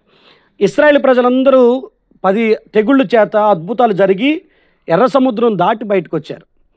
నిర్గమాకాండం 17వ అధ్యాయం దగ్గరికి మీరు రండి. ఇప్పుడు ఈ ప్రజలు మాట్లాడుతున్నటువంటి మాట ఏమన్నా న్యాయమా అన్నది మీరు అర్థం చేసుకోనండి. 1వ వచనం నుంచి చదవండి. తరువాత ఇశ్రాయేలీయులు సర్వసమాజం యెహోవా మాట చొప్పున తమ ప్రయాణాలలో సీను అరణ్యం నుంచి ప్రయాణమైపోయి రెఫీదీములో దిగిరి. ప్రజలు తమకు త్రాగ నీళ్లు లేనందున మోషేతో వాదించుచు త్రాగుటకు మాకు నీళ్ళిమ్మని అడగగా మోషే గారు అంటారు, మీరు నాతో వాదించటం ఏంటి, యెహోవాను శోధించటం ఏంటి అని వారితో చెప్పాడు. అప్పుడు అక్కడ ప్రజలు నీళ్లు లేక దప్పికొని మోషే మీద సనుగుచు, ఇదెందుకు? మమ్మును మా పిల్లల్ని మా పశువుల్ని దప్పిచేత చంపుటకు ఐగుప్తులో నుండి ఇక్కడికి తీసుకుని వచ్చితివా అని అన్నారు. అప్పుడు మోషే గారు ఏమంటున్నారంటే, యెహోవాకు మొరపెట్టి ప్రజలు నేనేం చేయాలి, కొంతసేపటికి నన్ను రాళ్ళతో కొట్టి చంపాలని చూస్తున్నారని. హలో వినండి, సేవకుడి సమర్పణ ఏంటో తెలుసా? ఏ ప్రజల కోసం ఏం వదులుకున్నాడో తెలుసా? భార్యను వదిలిపెట్టేశాడు, 2 పిల్లలను వదిలిపెట్టేసేసాడు, తన కుటుంబ వ్యవస్థను వదిలిపెట్టాడు. 80 ఏళ్ల వయసులో ప్రాణాలకు తెగించి ఒక రాజు ముందు నుంచున్నాడు. ఆ ప్రజల కోసం అవమానాలు భరించడానికైనా, ప్రాణాలు పోవటానికైనా, సుఖాన్ని వదులుకోవటానికైనా సిద్ధపడి వచ్చిన ఆ సేవకుడిని అక్కడి నుంచి బయటకు వస్తే చిన్న శ్రమ, నీళ్లు లేనందున మోషేని చంపటానికి రాళ్ళు తీశారంట. ఎలాంటి సేవకుడి మీద రాళ్ళు తీశారు తెలుసా? ఆ ప్రజల కోసం తన కుటుంబాన్ని వదులుకుని వచ్చినటువంటి సేవకుడి కోసం రాళ్ళు తీసుకొని కొడటానికి వచ్చారు. ఎలాంటి సేవకుడిని చంపదాం అనుకుంటున్నారనంటే వాళ్ళే జీవితం అనుకొని ఫరో లాంటి వ్యక్తి ఎదుట కూడా నిలబడినటువంటి సేవకుడిని చంపడానికి ప్రయత్నం చేశారు, కేవలం నీళ్ళు లేనందున. దేవుణ్ణి సేవకుణ్ణి అపార్థం చేసుకున్నటువంటి సందర్భం ఇది. ఆయన అందుకే అంటాడు, నన్నెందుకు అడుగుతున్నారు, దేవుణ్ణి ఎందుకు శోధిస్తున్నారు అని. ఇక్కడున్న పరిస్థితి ఏంటో తెలుసా? ఐగుప్తులో మాకు సమాధులు లేవని ఇక్కడ తీసుకొచ్చి చంపాలని చూస్తున్నారా మమ్మల్ని, మా పిల్లల్ని, మా పశువుల్ని అని మాట్లాడతారు. అరే, దేవుని ప్రణాళికను ఎంత తప్పుగా అపార్థం చేసుకుంటున్నాం మనం. కనాను లాంటి పాలు తేనెలు ప్రవహించు దేశంలో మిమ్మల్ని తీసుకెళ్ళి పెట్టాలని దేవుడు అనుకుంటే, మనం చిన్న శ్రమ రాగానే మనం అనుకున్న ఆలోచన ఏంటంటే దేవుడు మమ్మల్ని ఇక్కడ చంపేయాలనుకున్నాడేమోనని. కాదు, సేవకుణ్ణి అపార్థం చేసుకోవటం కొంచెం తగ్గించేసేయండి. ఆయన చెప్పాడు, ఈయన నడిపించాడు. ఈయనకి తెలియదు ఇక్కడికి వచ్చిన తర్వాత నీళ్లు ఉండవని. నీళ్ళు లేనప్పుడు ఏం చేయాలంటే ఈయనకు కూడా తెలియదు. ఈయన జస్ట్ చేతులు ఎత్తి ప్రార్థన చేయటమే. ప్రార్థన చేస్తుంటే దేవుడు అన్నాడు, ఏ కర్రతో అయితే నువ్వు అద్భుతాలు చేసావో ఆ కర్ర తీసుకొని కొంచెం ముందుకు రా, నేను ఒక రాయి చూపిస్తాను, ఆ రాయిని కొడితే దాంట్లో నుంచి నీళ్ళు వస్తాయని.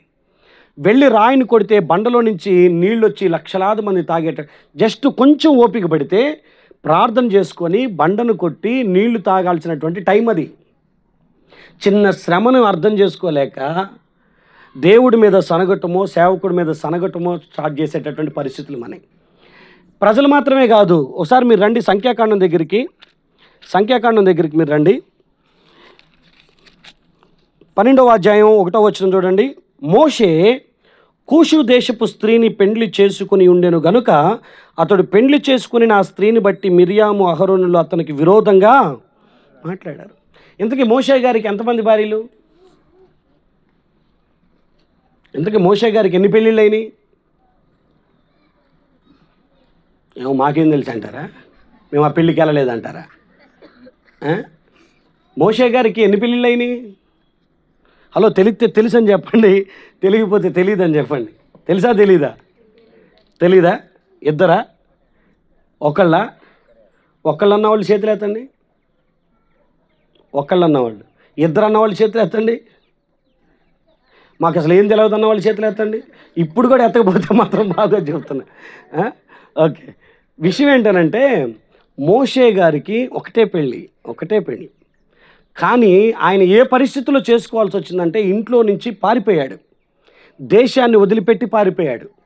వెళ్ళిపోయిన అతనికి ఒక రోజున కొందరు స్త్రీలు ఆపదలో ఉంటే ఆ ఆపదలో నుంచి వారిని తప్పించాడు, వాళ్ళని కాపాడాడు.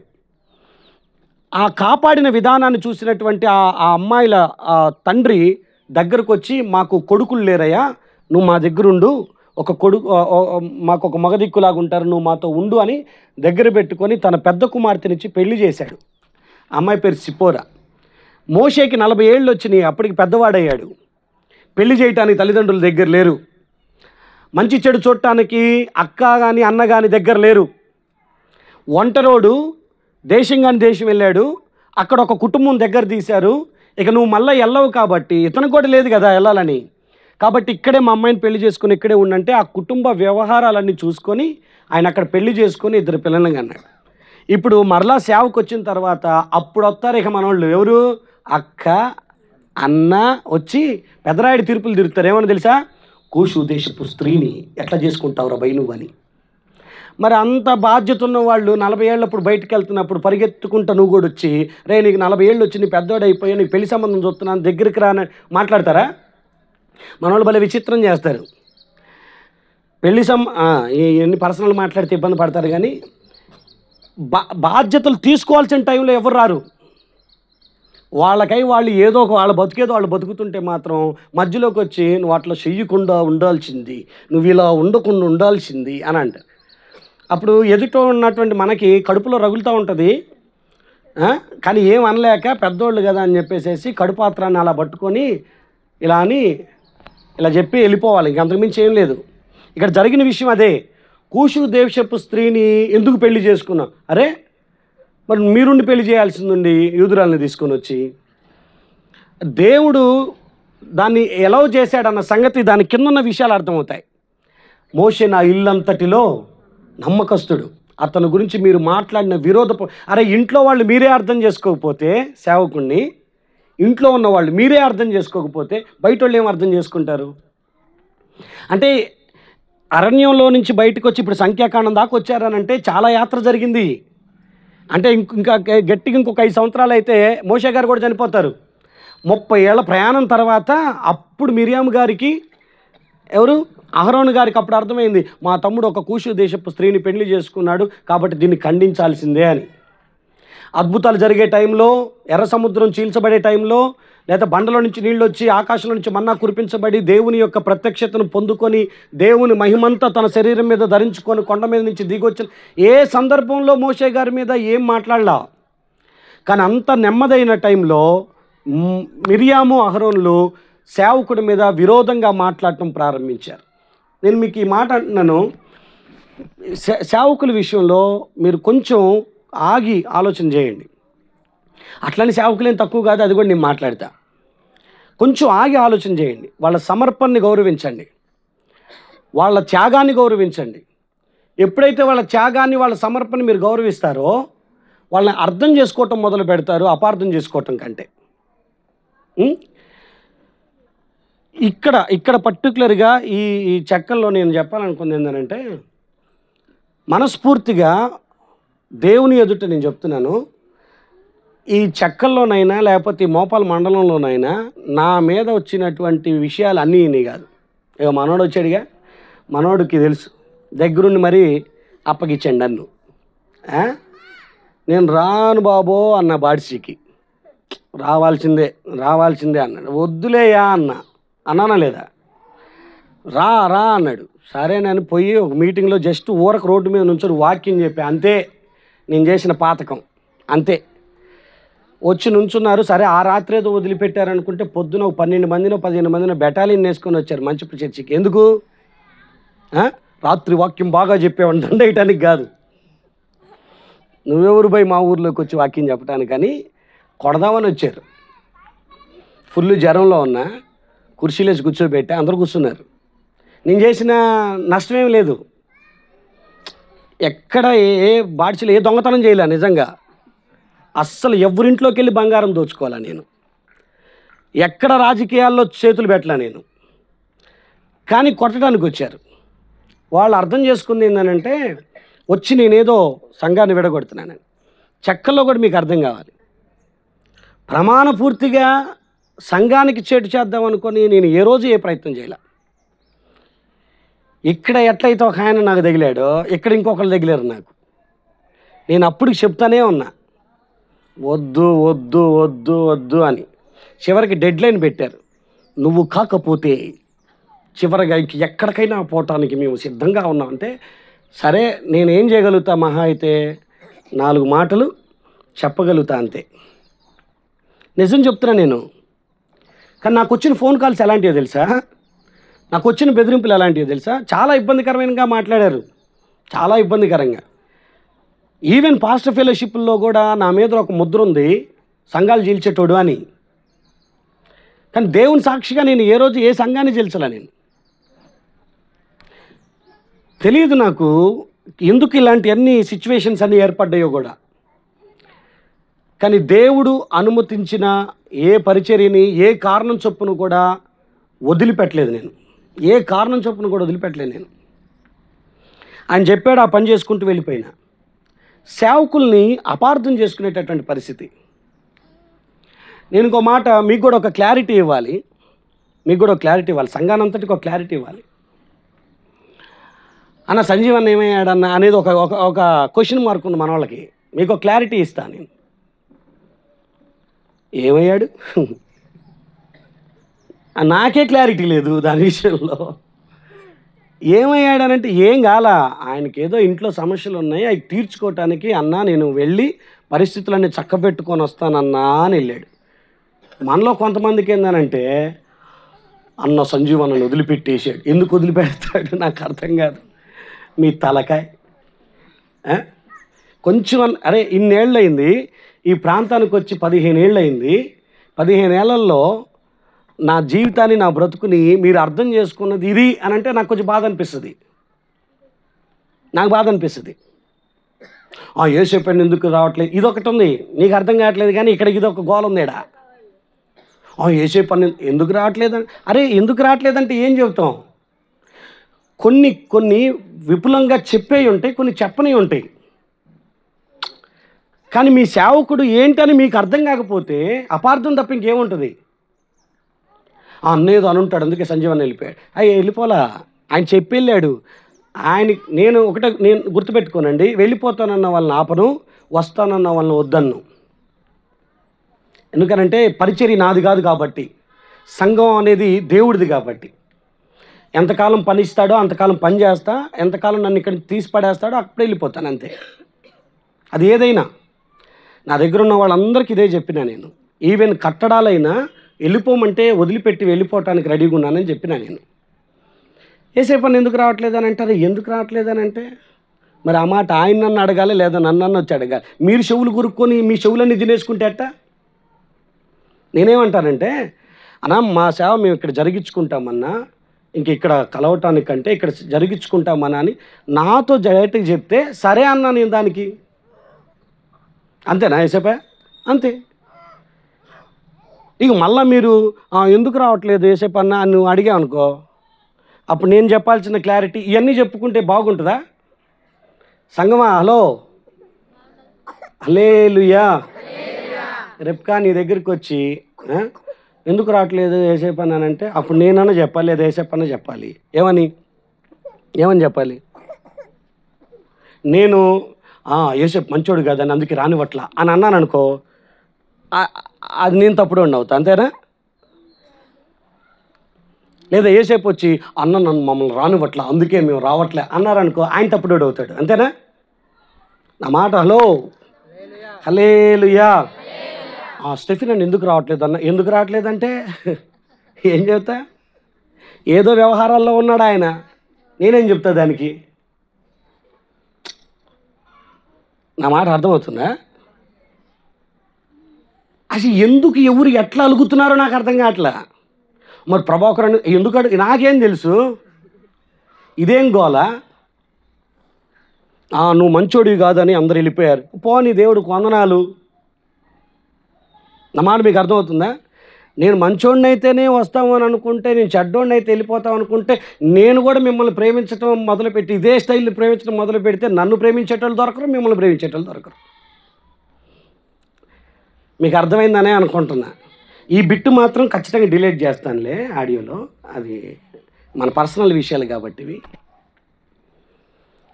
ప్రతాపన్న ఎందుకు రావట్లేదు? వస్తున్నాడులే, వచ్చాడు పాపం. ఇంకెవరైనా ఉన్నారా? అమ్మా సంగమా, హలో సంగమా, మీకు ఇంకేమైనా డౌట్లు ఉన్నాయా? క్లారిటీ ఇస్తాను. పోనీ సంఘస్థులు ఎవరైనా రాకపోతే వాళ్ళ గురించి కూడా అడగండి, చెప్తా. వాళ్ళు ఎందుకు ఏం తెలుసు నాకు? ప్రభు వాళ్ళ జీవితంలో కార్యం జరిగిస్తే వచ్చారు, ఇప్పుడు వాళ్ళు ప్రభు మీద అలిగారు వెళ్ళిపోయారు, లేదా నా మీద కోపం ఉండి ఆగిపోయారు, నా మీద ప్రేమ ఉండి వచ్చారు. ఏం చెప్తాను నేను? ఇక్కడ ప్రార్థన ఉందని చెప్పాను, ఎన్ని ఇబ్బందులు పడుతూ వచ్చారో. నేను వస్తుంటే పిల్లలు నడుచుకుంటూ వస్తున్నారు, ఎదురుగా నడుచుకుంటూ వస్తున్నారు. సో ఊర్లో సంఘం ఉండగా కూడా మేము బయటకు వచ్చాము అని అంటే, అరే ఒక మాట చెప్పగానే ఎన్నో ఇబ్బందులు పడి వచ్చారు, రానటువంటి వాళ్ళు ఎందుకు రాలేదంటే నేనేం చెప్తా?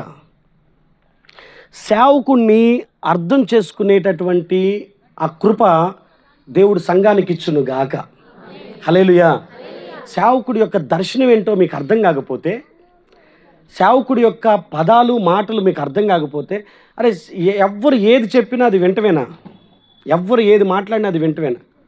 కొంచెం జాగ్రత్తగా మీరు అర్థం చేసుకోవటానికి మీరు ప్రయత్నం చేయుదురుగాక. హల్లెలూయా. అపార్థం చాలా డ్యామేజ్ చేస్తుంది. మనస్ఫూర్తిగా చెప్తున్నాను. సంఘం మీరు ఈరోజు నేనున్నా, రేపొద్దున ఇంకొకళ్ళు వచ్చి ఇక్కడ సేవ నిల్చుంటారు. అర్థం చేసుకోనండి సేవకుల్ని, ప్రేమించండి సేవకుల్ని, తప్పుపట్టమాకండి సేవకుల్ని. కొంతమంది సేవకులకి దేవుడు అర్థం కాల, కొంతమంది సంఘానికి సేవకుడు అర్థం కాల. ఆయన పేరు బిలాము.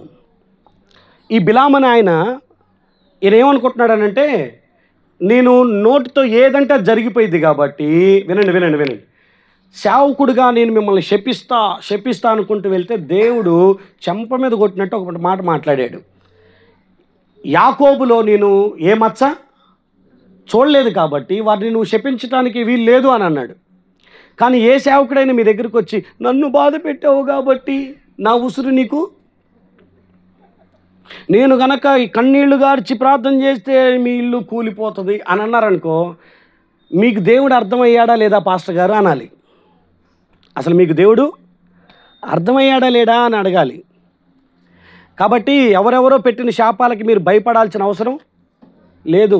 ఈవెన్ జాషువా అన్న మీ అందరి మీదకి వచ్చి ఇప్పుడే మీ జీవితాలన్నీ అని అన్నా కూడా మీరు భయపడాల్సిన అవసరం లేదు. నా దగ్గరకు వచ్చి అడిగారు, అన్న మేము ఎట్లయిపోతామంట అన్న అట్లయిపోతామంట అంటే, హేతువు లేని శాపములు తగలకపోవును. ఇది ఏబు గ్రంథంలో ఉన్నమాట. ఎవ్వరు ఎన్ని శాపాలు పెట్టినా మీరు దేవుడితో చక్కగా ఉంటే చాలు. దేవుడు మిమ్మల్ని దీవించటానికి క్రైటీరియా మీరు దేవుడితో ఉండేటటువంటి విధానాన్ని బట్టి. అయితే దేవుణ్ణి అపార్థం చేసుకుంటాం, ఆయన మాటలు అపార్థం చేసుకుంటాం, ఆయన క్రియలు అపార్థం చేసుకుంటాం, లేదంటే సేవకుని అపార్థం చేసుకుంటాం. మోషే గారిని అపార్థం చేసుకోవటానికి ఏముందండి? దేవుడే సాక్ష్యం చెప్తున్నాడు. ఆయన ఆకాశంలో నుంచి తన స్వరాన్ని వినిపించి, ఇతడు నా ఇల్లంతటిలో ఎలాంటి వాడు? నమ్మకస్తుడు. కుష్ఠరోగం వచ్చి కింద పడిన తర్వాత అప్పుడు బాధపడుతున్నారు వాళ్ళు.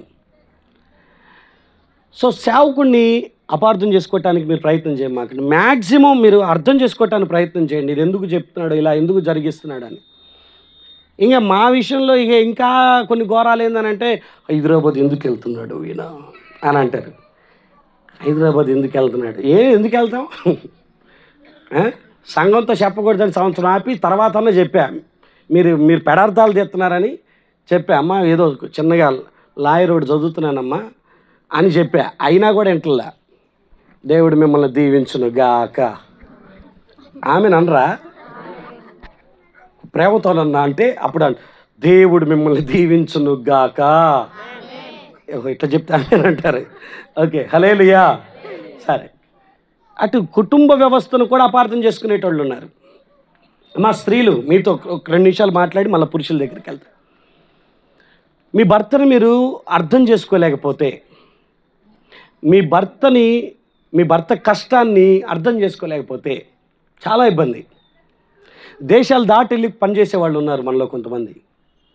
ఎందుకు వెళ్తున్నారు? సొంత ఇల్లు, సొంత ఊరు, సొంత మనుషులు అందరిని వదిలిపెట్టి వెళ్ళిపోయేది ఎందుకనంటే ఒకటే ఉద్దేశం, నా పిల్లలకి మంచి జీవితం ఇవ్వాలి, నా కుటుంబానికి ఉన్న అప్పులు తీర్చబడాలి, నేను కొంచెం ఆర్థికంగా బాగుండాలని దేశాలు వదిలిపెట్టేసి వెళ్ళిపోతున్నారు. వాళ్ళ కష్టాన్ని, వాళ్ళ త్యాగాన్ని అర్థం చేసుకోలేని మనం 3 ఏళ్ళు ఆడుండి 3 ఏళ్ళ తర్వాత 3 నెలల కోసం ఇక్కడికి వచ్చి 3 నెలలు మిమ్మల్ని అందరినీ జాగ్రత్తగా చూసుకొని 4 బంధువులు కలిసేసి మళ్ళా వెళ్ళిపోయేటప్పుడు ఏడ్చుకుంటూ వెళ్ళిపోయి 3 ఏళ్ళ దాకా మిమ్మల్ని ఫోన్లో మాత్రమే చూసుకుంటూ ఏడుస్తున్నట్టు అటు ఆ భర్తల్ని మనోళ్ళు ఇక్కడుండి మాట్లాడేటటువంటి మాటలు అన్నీ ఇన్ని కాదు. ఫోన్లో చక్కగా మాట్లాడలేము. నీ కోసం అన్ని వదులుకొని వెళ్ళిపోయాడు, 2 నిమిషాలు ప్రేమగా మాట్లాడడానికి ఫోన్ చేశాడంటే మాట్లాడాలి. వాళ్ళకి ప్రయారిటీ ఇవ్వాలి. చేస్తున్న త్యాగం అంతా మీకోసమే అనుకున్నప్పుడు అర్థం చేసుకోవాలి. అర్థం చేసుకోకపోతే కష్టం. పొద్దున వెళ్తారు, రాత్రి దాకా కష్టపడతారు, సాయంత్రం ఇంటికి వస్తే మిగతా పనులు మీకు ఎక్కువ అవ్వకూడదు. ఆయన పని మాత్రమే మీకు ముఖ్యం అవ్వాలి. నీళ్లు పెట్టిస్తావో, అన్నం పెడతావో, ఆయనకి పరిచర్య చేస్తావో, ఆయన మెయిన్ ఇంపార్టెంట్గా చూసుకొని మంచి చెడులు ఆయనకి ఏదైనా చూసుకోగలిగితే మీరు ఆయన అర్థం చేసుకున్నట్టు లెక్క. ఏమో ఏ విషయంలో ఆయన ఆ నిర్ణయం తీసుకున్నాడో, ఏ విషయంలో ఆయన అక్కడికి వెళ్ళాల్సి వచ్చిందో, ఏ విషయంలో ఆయన ఇటు తిరుగుతున్నాడో, ఏ విషయంలో భర్తను అర్థం చేసుకోలేని పరిస్థితి అయితే ఎట్లా? ఒకానొక టైంలో మీరు ఇలాగే అపార్థం చేసుకోనండి, యాష్ట కలుగుతుంది కుటుంబం వ్యవస్థ మీద. ఏమన్నా తెలుసా, ఇక ఎన్ని చేసినా అర్థం చేసుకోలేని వాళ్ళ కోసం నేను ఇంక చేసేందుకు అని చెప్పేసి చేతులు ముడుచుకొని కూర్చుంటారు. ఇక ఆ రోజులు తెచ్చుకోకుండా మీరు జాగ్రత్త పడుదురుగాక. పిల్లలు కూడా తండ్రి కష్టాన్ని అర్థం చేసుకోనండి. ఉండి చదివిస్తున్నాడా, లేక చదివిస్తున్నాడా, లేవు కాబట్టే పంపిలేకపోతున్నాడా, అప్పు చేస్తే ఎంత ఇబ్బంది అవుతుందో ఆలోచించుకొని కొన్ని నిర్ణయాలు తీసుకుంటున్నాడా? కుటుంబ వ్యవస్థలో తండ్రి ఏదన్నా ఒక నిర్ణయం తీసుకుంటుంటే దాన్ని కామెంట్స్ చేసుకుంటూ ఎటకారం చేసుకుంటూ ఉండమాకండి. ఒక విలన్లాగా కనపడతాడు డాడీ. ఎట్లా కనపడతాడు చెప్పట్లేదు మీరు అసలు. ఎట్లా కనపడతాడు? విలన్లాగా కనపడతాడు మనకి డాడీ. ఎందుకనంటే అది చేయొద్దు అంటారు, ఇది చేయొద్దు అంటారు, ముఖం ఇంతలా పెట్టుకొని తిరుగుతూ ఉంటారు, ఎప్పుడేదో టెన్షన్లో ఉంటారు. వాళ్ళ గొడవలు వాళ్ళకి మరి. ఎందుకనంటే ఒక గంట అయితే డబ్బులు కట్టాలి, ఇంకో 2 రోజులు అయితే డబ్బులు కట్టాలి, ఇంకో చిట్టి కట్టాలి, ఇంకో కప్పు కట్టాలి, ఇంకో వడ్డీ కట్టాలి, నీ ఫీజులు కట్టాలి, ఇంట్లో తిండి చూసుకోవాలి. ఇవన్నీ ఏర్పాట్లు చేయటాలంటే ఈ చిన్న బుర్రకి చాలా టెన్షన్స్ ఉంటాయి. ఆ టైంలో చిన్న విషయాలను కూడా ఇట్రా ఇట్రా ఇట్రా నువ్వురా చెప్తా, ఈరోజు ఏంది ఊరిని వదిలిపెట్టట్లా అన్నట్టు చూస్తున్నాం ఏంది. ఇప్పుడు అంటే మా ఇద్దరి గురించి చెప్తున్నామని మళ్ళీ మీరు అదొక ఫీల్ అవ్వమాకండి. నేను చెప్పేది మిమ్మల్ని లేపితే మళ్ళీ ఆడ ఫీల్ అవుతారనుకొని. ఇప్పుడు నేను చెప్పిన సంజీవ్ అన్న ప్రభాకర్ అన్న పేర్లు ఎత్తానంటే వాళ్ళతో నాకున్న చనువును బట్టి చెప్తున్నా. మీ పేర్లు ఎత్తడానికి కొంచెం భయం వేసి ఆగా అంతే, ఇక నాకు వేరే ఉద్దేశం లేదు. ఇట్రా నేనేమంటానంటే నా టెన్షన్ నాకు ఉంటాయి శరణమ్మ, ఓ మాట, నా టెన్షన్ నాకు ఉంటాయి. రిబ్బన్ కనపడట్లా, చిన్నది మాట ఏంటల్లా, రబ్బర్ బ్యాండ్ కనిపించట్లా, కాంటా పోయింది అని పిల్లల గొడవలను కూడా తీసుకొచ్చి భర్తల నెత్తి మీద పెట్టారనుకో ఏమనిపించిందో తెలుసా? చిన్నవి కూడా మీరు మేనేజ్ చేసుకోలేకపోతే ఎట్లా అనిపించింది. కుటుంబ వ్యవస్థను మీరు చూసుకోవాలి, మీరు దాని మీద కాన్సన్ట్రేషన్ ఉండాలి. భర్తకి కొంత ప్రైవసీ ఇవ్వాలి, కొంత ఫ్రీ టైం ఇవ్వాలి. ఆయన ఆలోచించుకుంటున్నప్పుడు, ఆయన ఏదో ఇబ్బంది పడుతున్నప్పుడు కొంత ఆ చోటుని వాళ్ళకి కలిగించాలి. మీకు సైకాలజీ ఇది నేర్పించాల్సి వచ్చింది తొందరలోనే, మానసిక విద్య నేర్పియాలి, లేకపోతే అర్థం కావట్లే మీకు. ఆయన ఏదో టెన్షన్లో ఉంటాడు, సడన్గా వచ్చి కొన్నిసార్లు మీరు టీ ఇచ్చారనుకో, తాగి బాగాలేదా అని అనుకో, దాన్ని కూడా ఫీల్ అయిపోతే కష్టం. ఏదో టెన్షన్లో ఉన్నాడు అనుకోని పక్క వెళ్ళిపోవాలా, ఏదో ఉప్పు బాగాలేదు అనుకున్నాడు అర్థం చేసుకోవాలా. ఓకే, అర్థమవుతుందా? ప్రైజ్ లాట్, కూసో. నేనేమంటానంటే కొన్నిసార్లు అర్థం చేసుకోనండి. భార్య భర్తని, పిల్లలు తండ్రిని అర్థం చేసుకోనండి. మీకు తెలియదు, బయటికి వెళ్తే 100 మంది చేత తిట్టించుకొని వస్తారు వాళ్ళు. ఓనర్ ఒక మాట తిడతాడు. ఇక డ్రైవింగ్ ఫీల్డ్ వాళ్ళకైతే వాళ్ళ బాధలు చెప్పలేము. ఇక డ్రైవింగ్ చేసే వాళ్ళకి ఈయన దారిని నేను వెళ్తా ఉన్నా, పక్క నుంచి ఒకటి హార్న్ కొట్టుకుంటూ వెళ్ళి 4 బూతులు తిట్టేసి వెళ్ళిపోతాడు వాడు. ఎందుకు తిట్టాడో తెలియదు.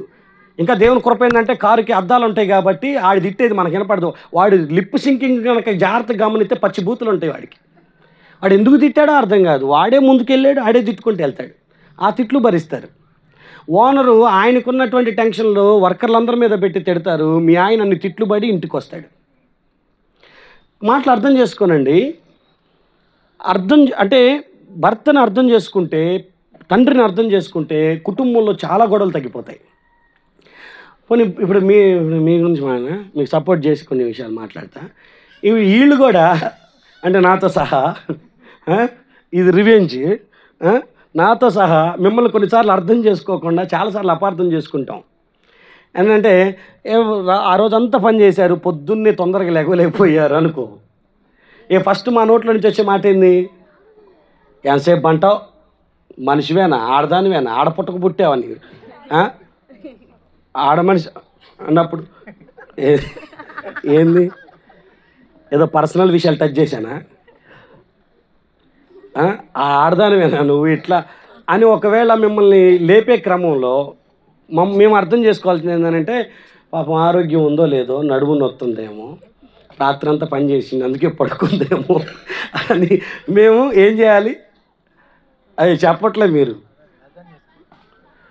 సార్ మీరు వెళ్ళలే చెప్పండమ్మా, మీకు సపోర్ట్ చేస్తున్నాను చెప్పండి జరా, మీరు చెప్పండి. రైట్, మనం మాట్లాడుకుందాం. ఇప్పుడు కొన్నిసార్లు ఆమెను అర్థం చేసుకోవాలి.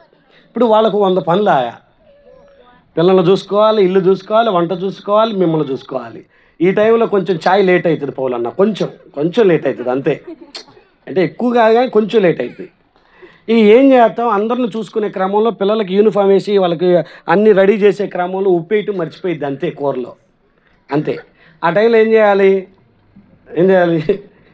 ఇది ఒక అన్నం, నువ్వు ఒక కూర అని ఇసిరేసామనుకో ఏమవుతుంది? అది లేనిపోయిన గొడవ, నీ కడుపులోకి వెళ్ళాల్సిన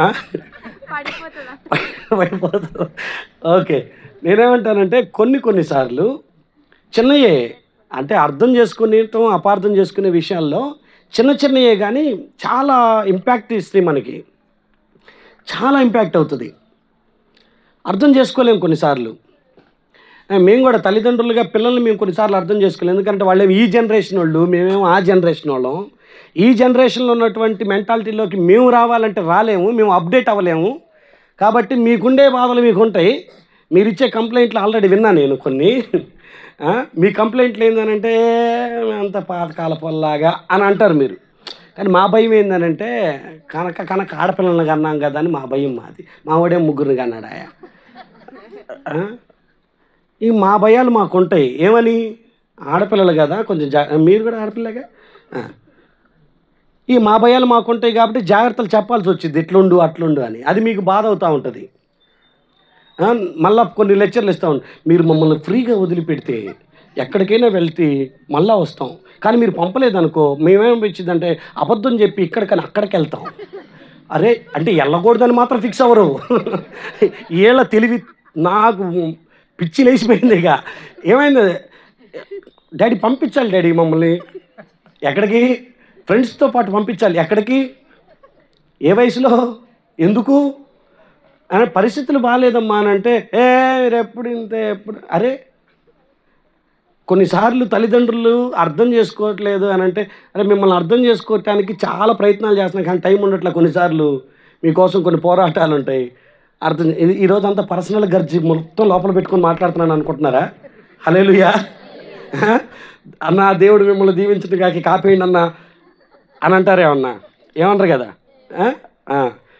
సరే, నేనేమంటానంటే కుటుంబ వ్యవస్థలో అన్నదమ్ములైనా అక్కచెల్లెళ్ళైనా లేదా భార్యాభర్తలైనా తల్లిదండ్రులైనా ఈ వ్యవస్థలో చిన్న చిన్న అపార్థాలు చాలా పెద్ద ఇంపాక్ట్ చేస్తున్నాయి.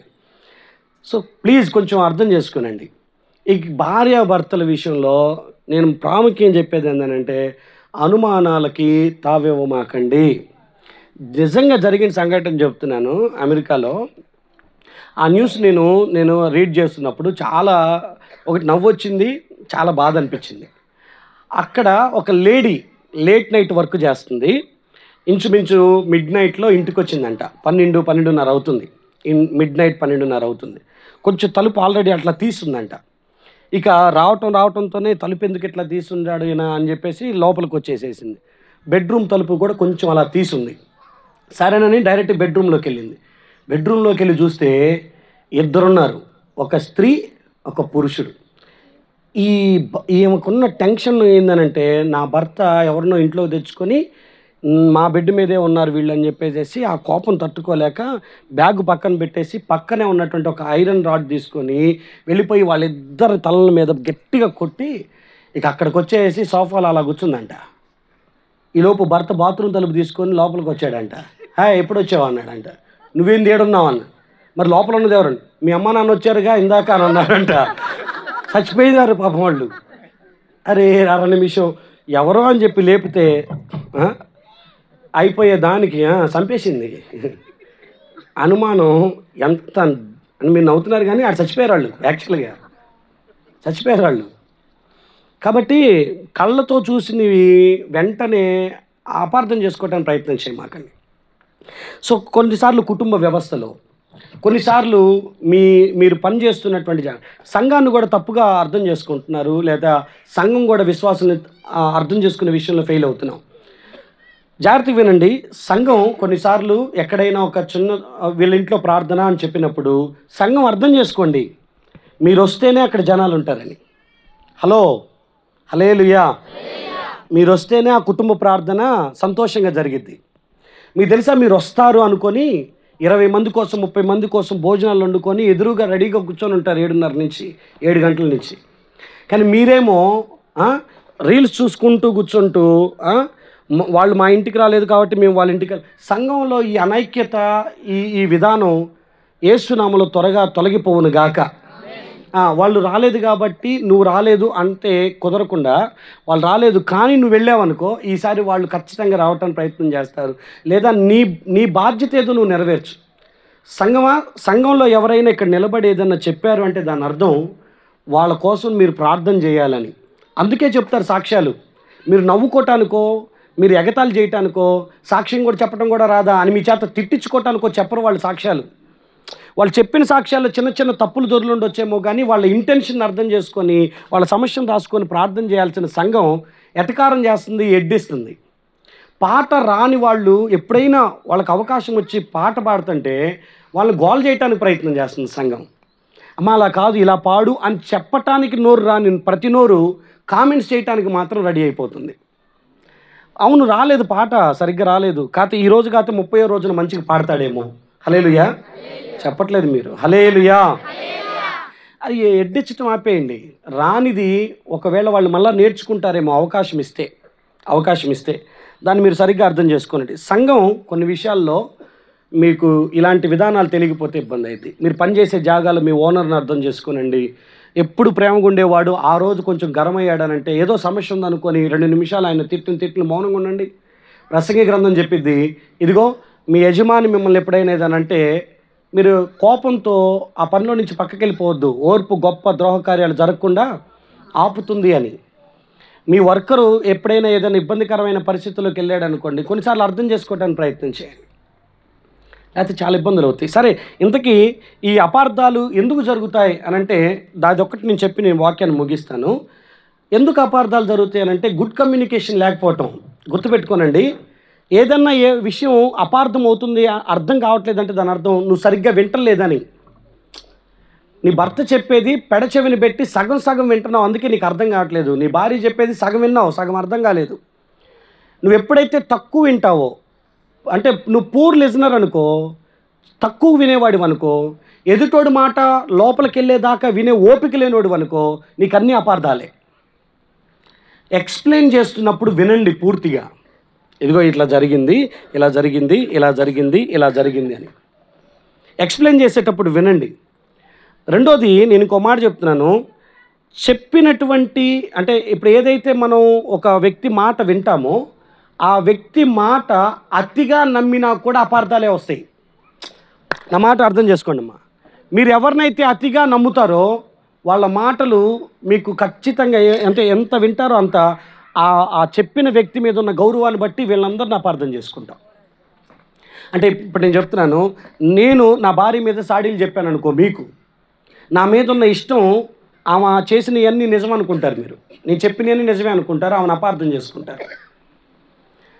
సో చెప్పుడు మాటలు కొన్నిసార్లు చెప్పే వ్యక్తిని బట్టి ఇతరులను అపార్థం చేసుకుంటాం. అదే దారుణ పేరు చెప్తే తెలిసిలేపో నువ్వు మాకు చెప్పేది ఏందని అంటాం. కానీ మనం బాగా నమ్మిన వ్యక్తులు ఏదైనా చెప్తే ఆ మాటను నమ్మి మిగతా వాళ్ళందరిని అపార్థం చేసుకుంటాం. అది కూడా చాలా ప్రమాదం.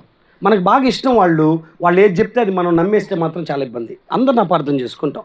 మూడో విషయం కూడా, ఒక విషయం పట్ల మనకి పూర్తి సమాచారం దొరకకపోతే అపార్థాలకు కారణమవుతాయి.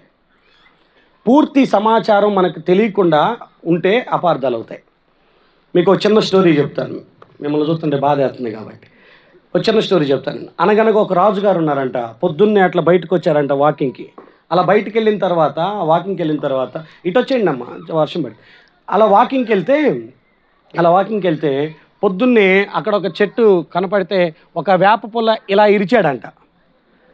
రాజుగారిని దూరం నుంచి చూసినటువంటి వాడు ఆ పుల్ల ఇరవటం చూసి ఊళ్ళోకి వెళ్ళిపోయి ఒక మాట చెప్పాడంట, ఏమని?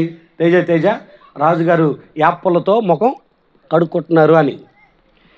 ఇక తేజగాడు పరిగెత్తుకుంటూ వెళ్ళిపోయి జీవంతో చెప్పాడంట, ఇగో రాజుగారు యాప కొమ్మ ఇరిచి ఏం చేస్తున్నాడంట, ముఖం కడుక్కుంటున్నాడంట అని. జీవన వెళ్ళిపోయి మళ్ళీ ఇంకొకరు చెప్తున్నాడు అనంట, ఇదిగో రాజుగారు యాప చెట్టు తీసి ముఖం కడుక్కుంటున్నాడంట అని. రాజుగారి దగ్గరికి వచ్చేసరికి ఈ 3 సమాచారాలు వచ్చినాయి. ఏంటది? యాప పుల్లతో ముఖం కడుగుతున్నాడు, యాప కొమ్మతో యాప చెట్టే తీసి. ఈ రాజుగారు అన్నారంట, అసలు నేను 3 ఏది చేయలేదురా అన్నాడంట ఆయన. జస్ట్ ఆయన ఏం చేశాడు, యాప పుల్ల తీసాడంట. కొన్నిసార్లు సమాచారం ఎలా వెళ్ళిద్దో తెలుసా? మసాలాలు కలిపి మరీ తీసుకెళ్తారు మనోళ్ళు. జరిగింది ఎంతైతే ఇంత చెప్తే మనకి సీన్ పండదు కాబట్టి సీన్ పండటం కోసం అన్ని మసాలాలు వేస్తారు. అన్ని మసాలాలు వేసి మన గురించి ఇంకొకరు చెప్తారు. ఇట్లా చెప్పుడు మాటలు అంటారు, కొండాలు అని అంటారు. ఈ మాటలు ఎప్పుడైతే మనం వింటామో మనుషుల్ని అపార్థం చేసుకుంటాం. ఆ జాబితాలన్నీ భర్త ఉండొచ్చు.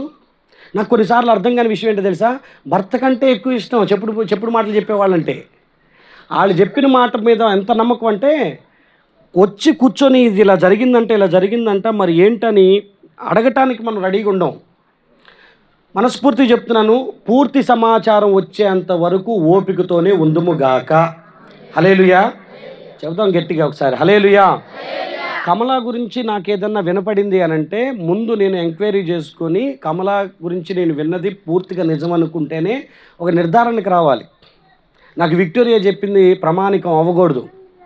నాకు సంతోష్ అక్క చెప్పింది కాబట్టి అయిన నిజాలు అవ్వవు. నాకు సంసోన్ వచ్చి చెప్పాడు కాబట్టి రైట్ అని అనుకోను. శామ్యూల్ చెప్పాడు కాబట్టి మిమ్మల్ని దూరం చేయను. అర్థం చేసుకోనండి. మనకి సమాచారం పూర్తిగా వచ్చేంతవరకు ఓపిక పట్టండి. మనుషులను అపార్థం చేసుకోవటం మానేయండి. ఇంకొక మాట చెప్తున్నాను, తప్పుడు సమాచారం కూడా మనుషుల్ని అపార్థం చేసుకోవటానికి కారణమైంది. అంటే ఇన్ఫర్మేషన్ మంచిది కాదు, అది కరెక్ట్ ఇన్ఫర్మేషన్ ఇవ్వలేదు వాళ్ళు. మంచి రాయబారి ఔషధం లాంటివాడు, కానీ చెడ్డ రాయబారి విషం లాంటివాడే. ఆడు మనల్ని మన జీవితాల్లో ఉన్న బంధాలని దూరం చేస్తాడు. కాబట్టి అదొకటి గుర్తుపెట్టుకోనండి. ఇంకొక మాట జ్ఞాపకం చేస్తున్నాను, ఎప్పుడైనా అపార్థం ఎప్పుడు గురైద్దానంటే అర్థం చేసుకోవాలి ఎదుటోడిని అనే మనసు మనకు లేనప్పుడు, ఎదుటోడు ఎంత కన్విన్స్ చేయని, ఎంత చెప్పడానికి ప్రయత్నం చేయని, నువ్వు ఆల్రెడీ ఫిక్స్ అయిపోయావు, నువ్వు అర్థం చేసుకోవటానికి రెడీగా లేనప్పుడు ప్రతి మాట నీకు పెడార్థమైద్ది, ప్రతి మాట నీకు అపార్థమవుతుంది. చివరిగా అభిప్రాయం, ఒక మనిషి పట్ల ఒక ఒపీనియన్ కనుక మీకు మైండ్లో క్రియేట్ అయితే ఇక ఆ వ్యక్తి ఎన్నన్నా చెప్పని మీ మైండ్లో అదే వినపడిద్ది, అదే తప్పు అర్థమైంది తప్ప ఇంకేం అర్థం కాదు. ఇంకోటి ఊహలు, అజంప్షన్స్ ఎట్లా ఉంటాయనంటే వీళ్ళు ఇది అనేటటువంటి భావన మన జీవితాన్ని పతనం చేస్తుంది నా ప్రియమైన బిడ్డ.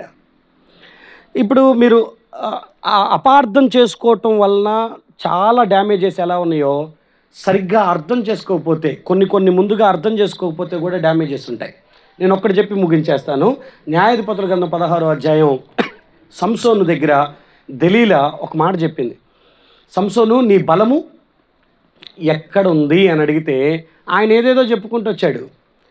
అన్నిసార్లు అబద్ధం చెప్తున్నాడు అని అమ్మాయికి అర్థమైనా ఆ బలం తెలుసుకోవటానికి అంత ఫోర్స్ చేస్తున్నప్పుడు సంసోనికి అర్థం చేసుకోలేకపోతున్నాడు, నన్ను చంపటానికి ఇవన్నీ అడుగుతుంది అని. ఎందుకనంటే ఫస్ట్ సారి అటాక్ జరిగింది, రెండోసారి అటాక్ జరిగింది, మూడోసారి అటాక్ జరిగింది, కానీ నాలుగోసారి కూడా ఆయన మాటలు చెప్తూనే ఉన్నాడు, అక్కడే ఉన్నాడు తప్ప ఇది ఉచ్చు, ఇది వలయము, ఇది మమ్మల్ని పాడు చేస్తుందని అర్థం చేసుకోలేకపోయారు. కొన్నిసార్లు కొన్ని అర్థం చేసుకోవాలమ్మా, కొన్ని అర్థం చేసుకోవాలి. మనకు వచ్చే ప్రమాదం ఏంటో అర్థం చేసుకోవాలి, వచ్చే అపాయం ఏంటో మనం అర్థం చేసుకోవాలి. మీకు నెహెమ్యా గ్రంథాన్ని నేను మీతో మాట్లాడదాం అనుకుంటున్నాను. మీరు కొంచెం నాకు టైం ఇస్తే ఇది ఒక్కటి చెప్పి ముగించేస్తా. సంసోను తన ఆపదని సరిగ్గా అర్థం చేసుకోక కళ్ళు ఓడబెరకబడ్డాడు, సున్నబొట్లు కొట్టి ఆ వీధుల్లో తిరగాల్సిన పరిస్థితికి వెళ్ళిపోయాడు. అభిషిక్తుడే, కానీ అర్థం చేసుకోలేకపోయాడు నెక్స్ట్ జరగబోయేటటువంటి ప్రమాదాన్ని. కొన్ని అర్థం చేసుకోవాలి. మన దగ్గరికి ఎవరెవరు వచ్చి లాలన మాటలు మాట్లాడుతున్నారో, ఎవరైతే వచ్చి మనల్ని మోసం చేయాలనుకుంటున్నారో అర్థం చేసుకోవాలి. లేకపోతే ఆడపిల్లలు పర్టికులర్గా గుర్తుపెట్టుకోండి. నెహెమ్యా గ్రంథం దగ్గరికి రండి, నెహెమ్యా గ్రంథం దగ్గరికి రండి. 6వ అధ్యాయం చూడండి, మొదటి నుంచి 14 వచనాలు మీరు చదవండి. అక్కడ భలే విచిత్రమైన పనులు ఉంటాయి. నెహెమ్యాని చంపుదామని ప్లాన్ ఇది. ఇటు చూడండి, నెహెమ్యాని చంపుదామని ప్లాన్. మీరు 1 నుంచి 14 తర్వాత చదువుకోనండి. ఆ 3 ప్లానుల్లో 1, 2 చెప్తాను వినండి. నెహెమ్యాని 6వ అధ్యాయం 1వ వచనంలో సన్బల్లటు, టోబియా వీళ్ళందరూ చంపాలనుకొని చూసి, ఇదిగో మాట్లాడుకుందామని చెప్తున్నాము, మేమందరం రెడీగా ఉన్నాము, అసలు ఈ గొడవలు ఏమొద్దు, మనం మాట్లాడుకుందాం రా, మైదానంలో దగ్గరికి రా, ఒంటరిగా రా అని చెప్పేసి పిలిచారు. అప్పుడు నెహెమ్యాకి దేవుని మహాకృప ఏంటో తెలుసా, ఎవడు నన్ను ఎందుకు పిలుస్తున్నాడో అని ముందుగానే అర్థం చేసుకోగలిగినటువంటి జ్ఞానం ఆయనకి దేవుడు ఆ టైంలో ఇచ్చాడు. మైదానం దగ్గరికి రా అంటే ఈయన అన్నాడు, ఇంత గొప్ప పని వదిలిపెట్టి నేను మీ దగ్గరికి మీరు పిలిచిన చోటల్లా నేను రాలేను. రండి ఒకసారి నెహెమ్యా గ్రంథం 6వ అధ్యాయం ఇది ఒక్కటన్నా చదవండి. 3-4 నుంచి చదువుమా. నేను చేసే పని గొప్పది,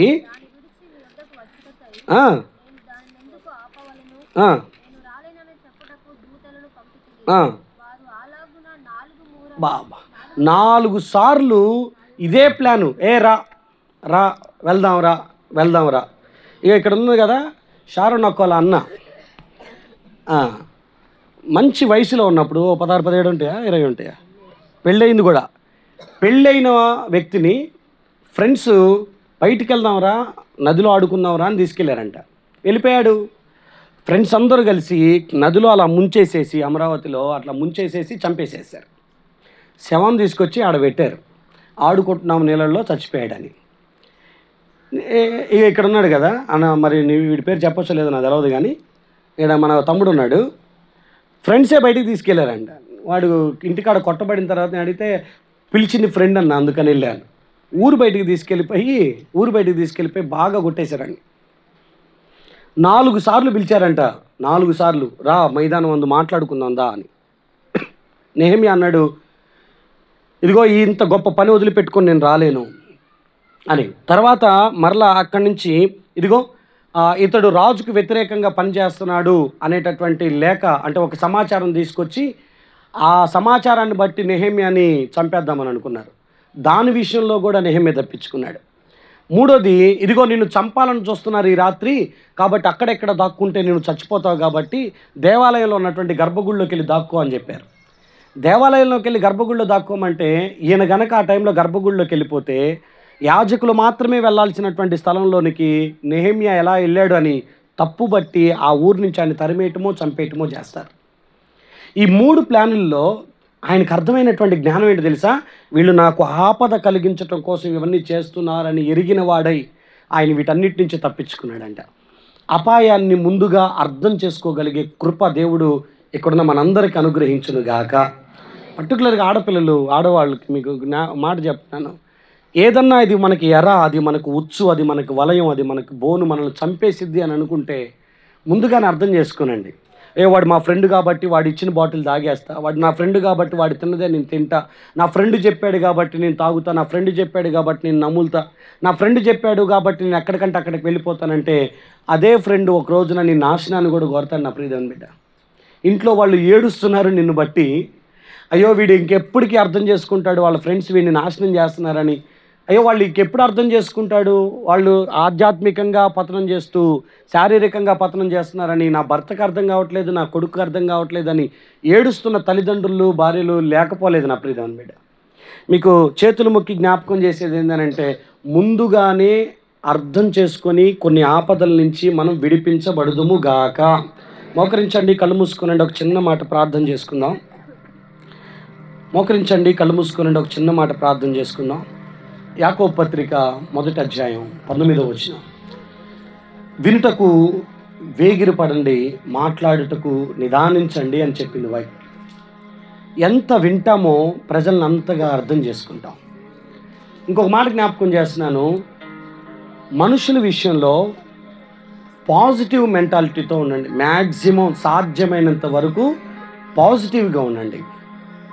అప్పుడు ప్రతిదీ మీకు మంచిగానే కనపడుతుంది. వాళ్ళు చెప్పిన ప్రతి విషయాన్ని సరిగ్గా అర్థం చేసుకోవటానికి ప్రయత్నం చేస్తాం. ఎన్నిసార్లు అపార్థం చేసుకున్నావు నా ప్రియదేవుని బిడ్డ, నీ ఇంటి ముందు వాళ్ళని, ఇంటి వెనకాల వాళ్ళని ఎన్నిసార్లు అపార్థం చేసుకున్నావు, నీ సంఘాన్ని, నీ సేవకుడిని ఎన్నిసార్లు అపార్థం చేసుకున్నావు, దేవుని లేఖనాల్ని, దేవుడు చేసేటటువంటి కొన్ని పనుల్ని ఎన్నిసార్లు నువ్వు దేవుడిని అపార్థం చేసుకున్నావు. సేవకుడు సంఘాన్ని అర్థం చేసుకోలేకపోతున్నాడు, సంఘం సేవకుడిని అర్థం చేసుకోలేకపోతుంది. జరుగుతున్న ప్రతి పర్యవసానానికి దేవుడే కారణం అంటూ దేవుణ్ణి నిందిస్తూ వెళ్తున్నటువంటి పరిస్థితులు మనకున్నాయి. నేనే చేసినటువంటి కార్యాల్లో ఏదైనా నష్టం జరిగితే మరలా దేవుడిని అపార్థం చేసుకుంటూ మాట్లాడినటువంటి నయోమిలాగా మనం ఉన్నాం. యోబు భార్య అంటుంది, ఆయన్ని దూషించి నువ్వు చచ్చిపోవాలి. నయోమి అంటుంది, నా దేవుడు నన్ను వట్టి చేతులతో నుంచోబెట్టేశాడు అని. కానీ దైవ ప్రణాళిక అర్థం కావట్లేదు, దేవుని చిత్తం తెలుసుకోలేకపోతున్నారు. దావీదుని ఎంతమంది అపార్థం చేసుకున్నారు, మోషేని ఎంతమంది అపార్థం చేసుకున్నారు. యేసయ్యని తన శిష్యులు, పరిసయ్యులు, శాస్త్రులు, సద్దుకయ్యులు, ప్రజలందరూ, ఈవెన్ సిలువలో ఉన్న దొంగ కూడా ఆయన అపార్థం చేసుకుంటూ నువ్వు దేవుడు అయితే నిన్ను నువ్వు రక్షించుకో. తన ఇంటి వారు, తన అన్నదమ్ములు అందరూ అపార్థం చేసుకున్నారు. మరియమ్మని యోసేపు అపార్థం చేసుకున్నాడు, ఏమో తప్పు చేసే ఇలా గర్భవతి అయిందేమోనని. దేవుడు క్లారిటీ ఇచ్చేంత వరకు యోసేపు చేర్చుకోలేకపోయాడు. ఈరోజు నువ్వు అపార్థం చేసుకుంటున్న ప్రతి మనిషి గురించి ఈ రాత్రి నా దేవుడు యోసేపుతో మాట్లాడినట్టు నీతో కూడా మాట్లాడును గాక. నీ భర్త గురించి నా దేవుడు నీతో మాట్లాడును గాక. ఈ భార్య గురించి దేవుడు నీతో మాట్లాడును గాక. సేవకుల విషయంలో, సంఘం విషయంలో మీరు కలిగి ఉన్న అపార్థాలన్నీ యేసు నామములో ఈరోజు తెగిపోవును గాక. యేసు నామములో. దేవుని బిడ్డ, సమాజాన్ని కూడా అపార్థం చేసుకోవద్దు. అందరూ చెడ్డోళ్ళే అని అనుకోవద్దు. వాళ్ళు దేవుణ్ణి నమ్మినోళ్ళైనా నమ్మనోళ్ళైనా కొన్నిసార్లు నీ మంచి కోసం చెప్తుంటే అపార్థం చేసుకోవద్దు దయచేసి. ఇరుగు పొరుగు వారు పెద్దలు నీ క్షేమం కోరి ఏదన్నా ఒక మంచి మాట చెప్తే అపార్థం చేసుకోవద్దు ప్రియ దేవుని బిడ్డ. అలా అని ప్రతి గింజను తినే పక్షిలాగా నువ్వు ఉండకూడదు. ప్రతి ఎరను తినే చేపలాగా నువ్వు మారకూడదు. ఆపదని గుర్తించగలగాలి. పొంచి ఉన్న ఆపదను అర్థం చేసుకోగలగాలి. ఎప్పుడైతే ఈ వివేచన నీకుంటుందో, ఈరోజు ప్రభుకి నిండు మనసుతో ప్రార్థన చేస్తున్నాను, నిలబడ్డ నా దగ్గర నుంచి కూర్చున్న బిడ్డలందరి వరకు వివేకపు ఆత్మ మాకు అనుగ్రహించబడును గాక నాయన. ఎవరు ఏం చెప్తున్నారో అర్థం చేసుకోవటానికి, అపార్థానికి తావు లేకుండా ఉండటానికి సహాయం చేయండి. బంధాలు తగ్గిపోతున్నాయి ప్రభువా, మనుషులు దూరం అయిపోతున్నారు నాయన, ప్రేమలు తగ్గిపోతున్నాయి, సంఘాలు విచ్ఛిన్నమైపోతున్నాయి ప్రభువా. మిమ్మల్ని కోల్పోతున్నాం ఈ అపార్థాలను బట్టి. నీటిలో పడిన ఒక చిన్న చీమను రక్షించాలనుకొని ముందుకెళ్తే తనను చంపటానికి చేతులు చాపుతున్నాడేమో అనుకొని అపార్థం చేసుకొని కొరికినట్లు, మేలు చేద్దామనుకొని ముందుకెళ్ళినా కీడే ఎదురవుతున్న పరిస్థితులు ఈ రోజుల్లో ఉన్నాయి.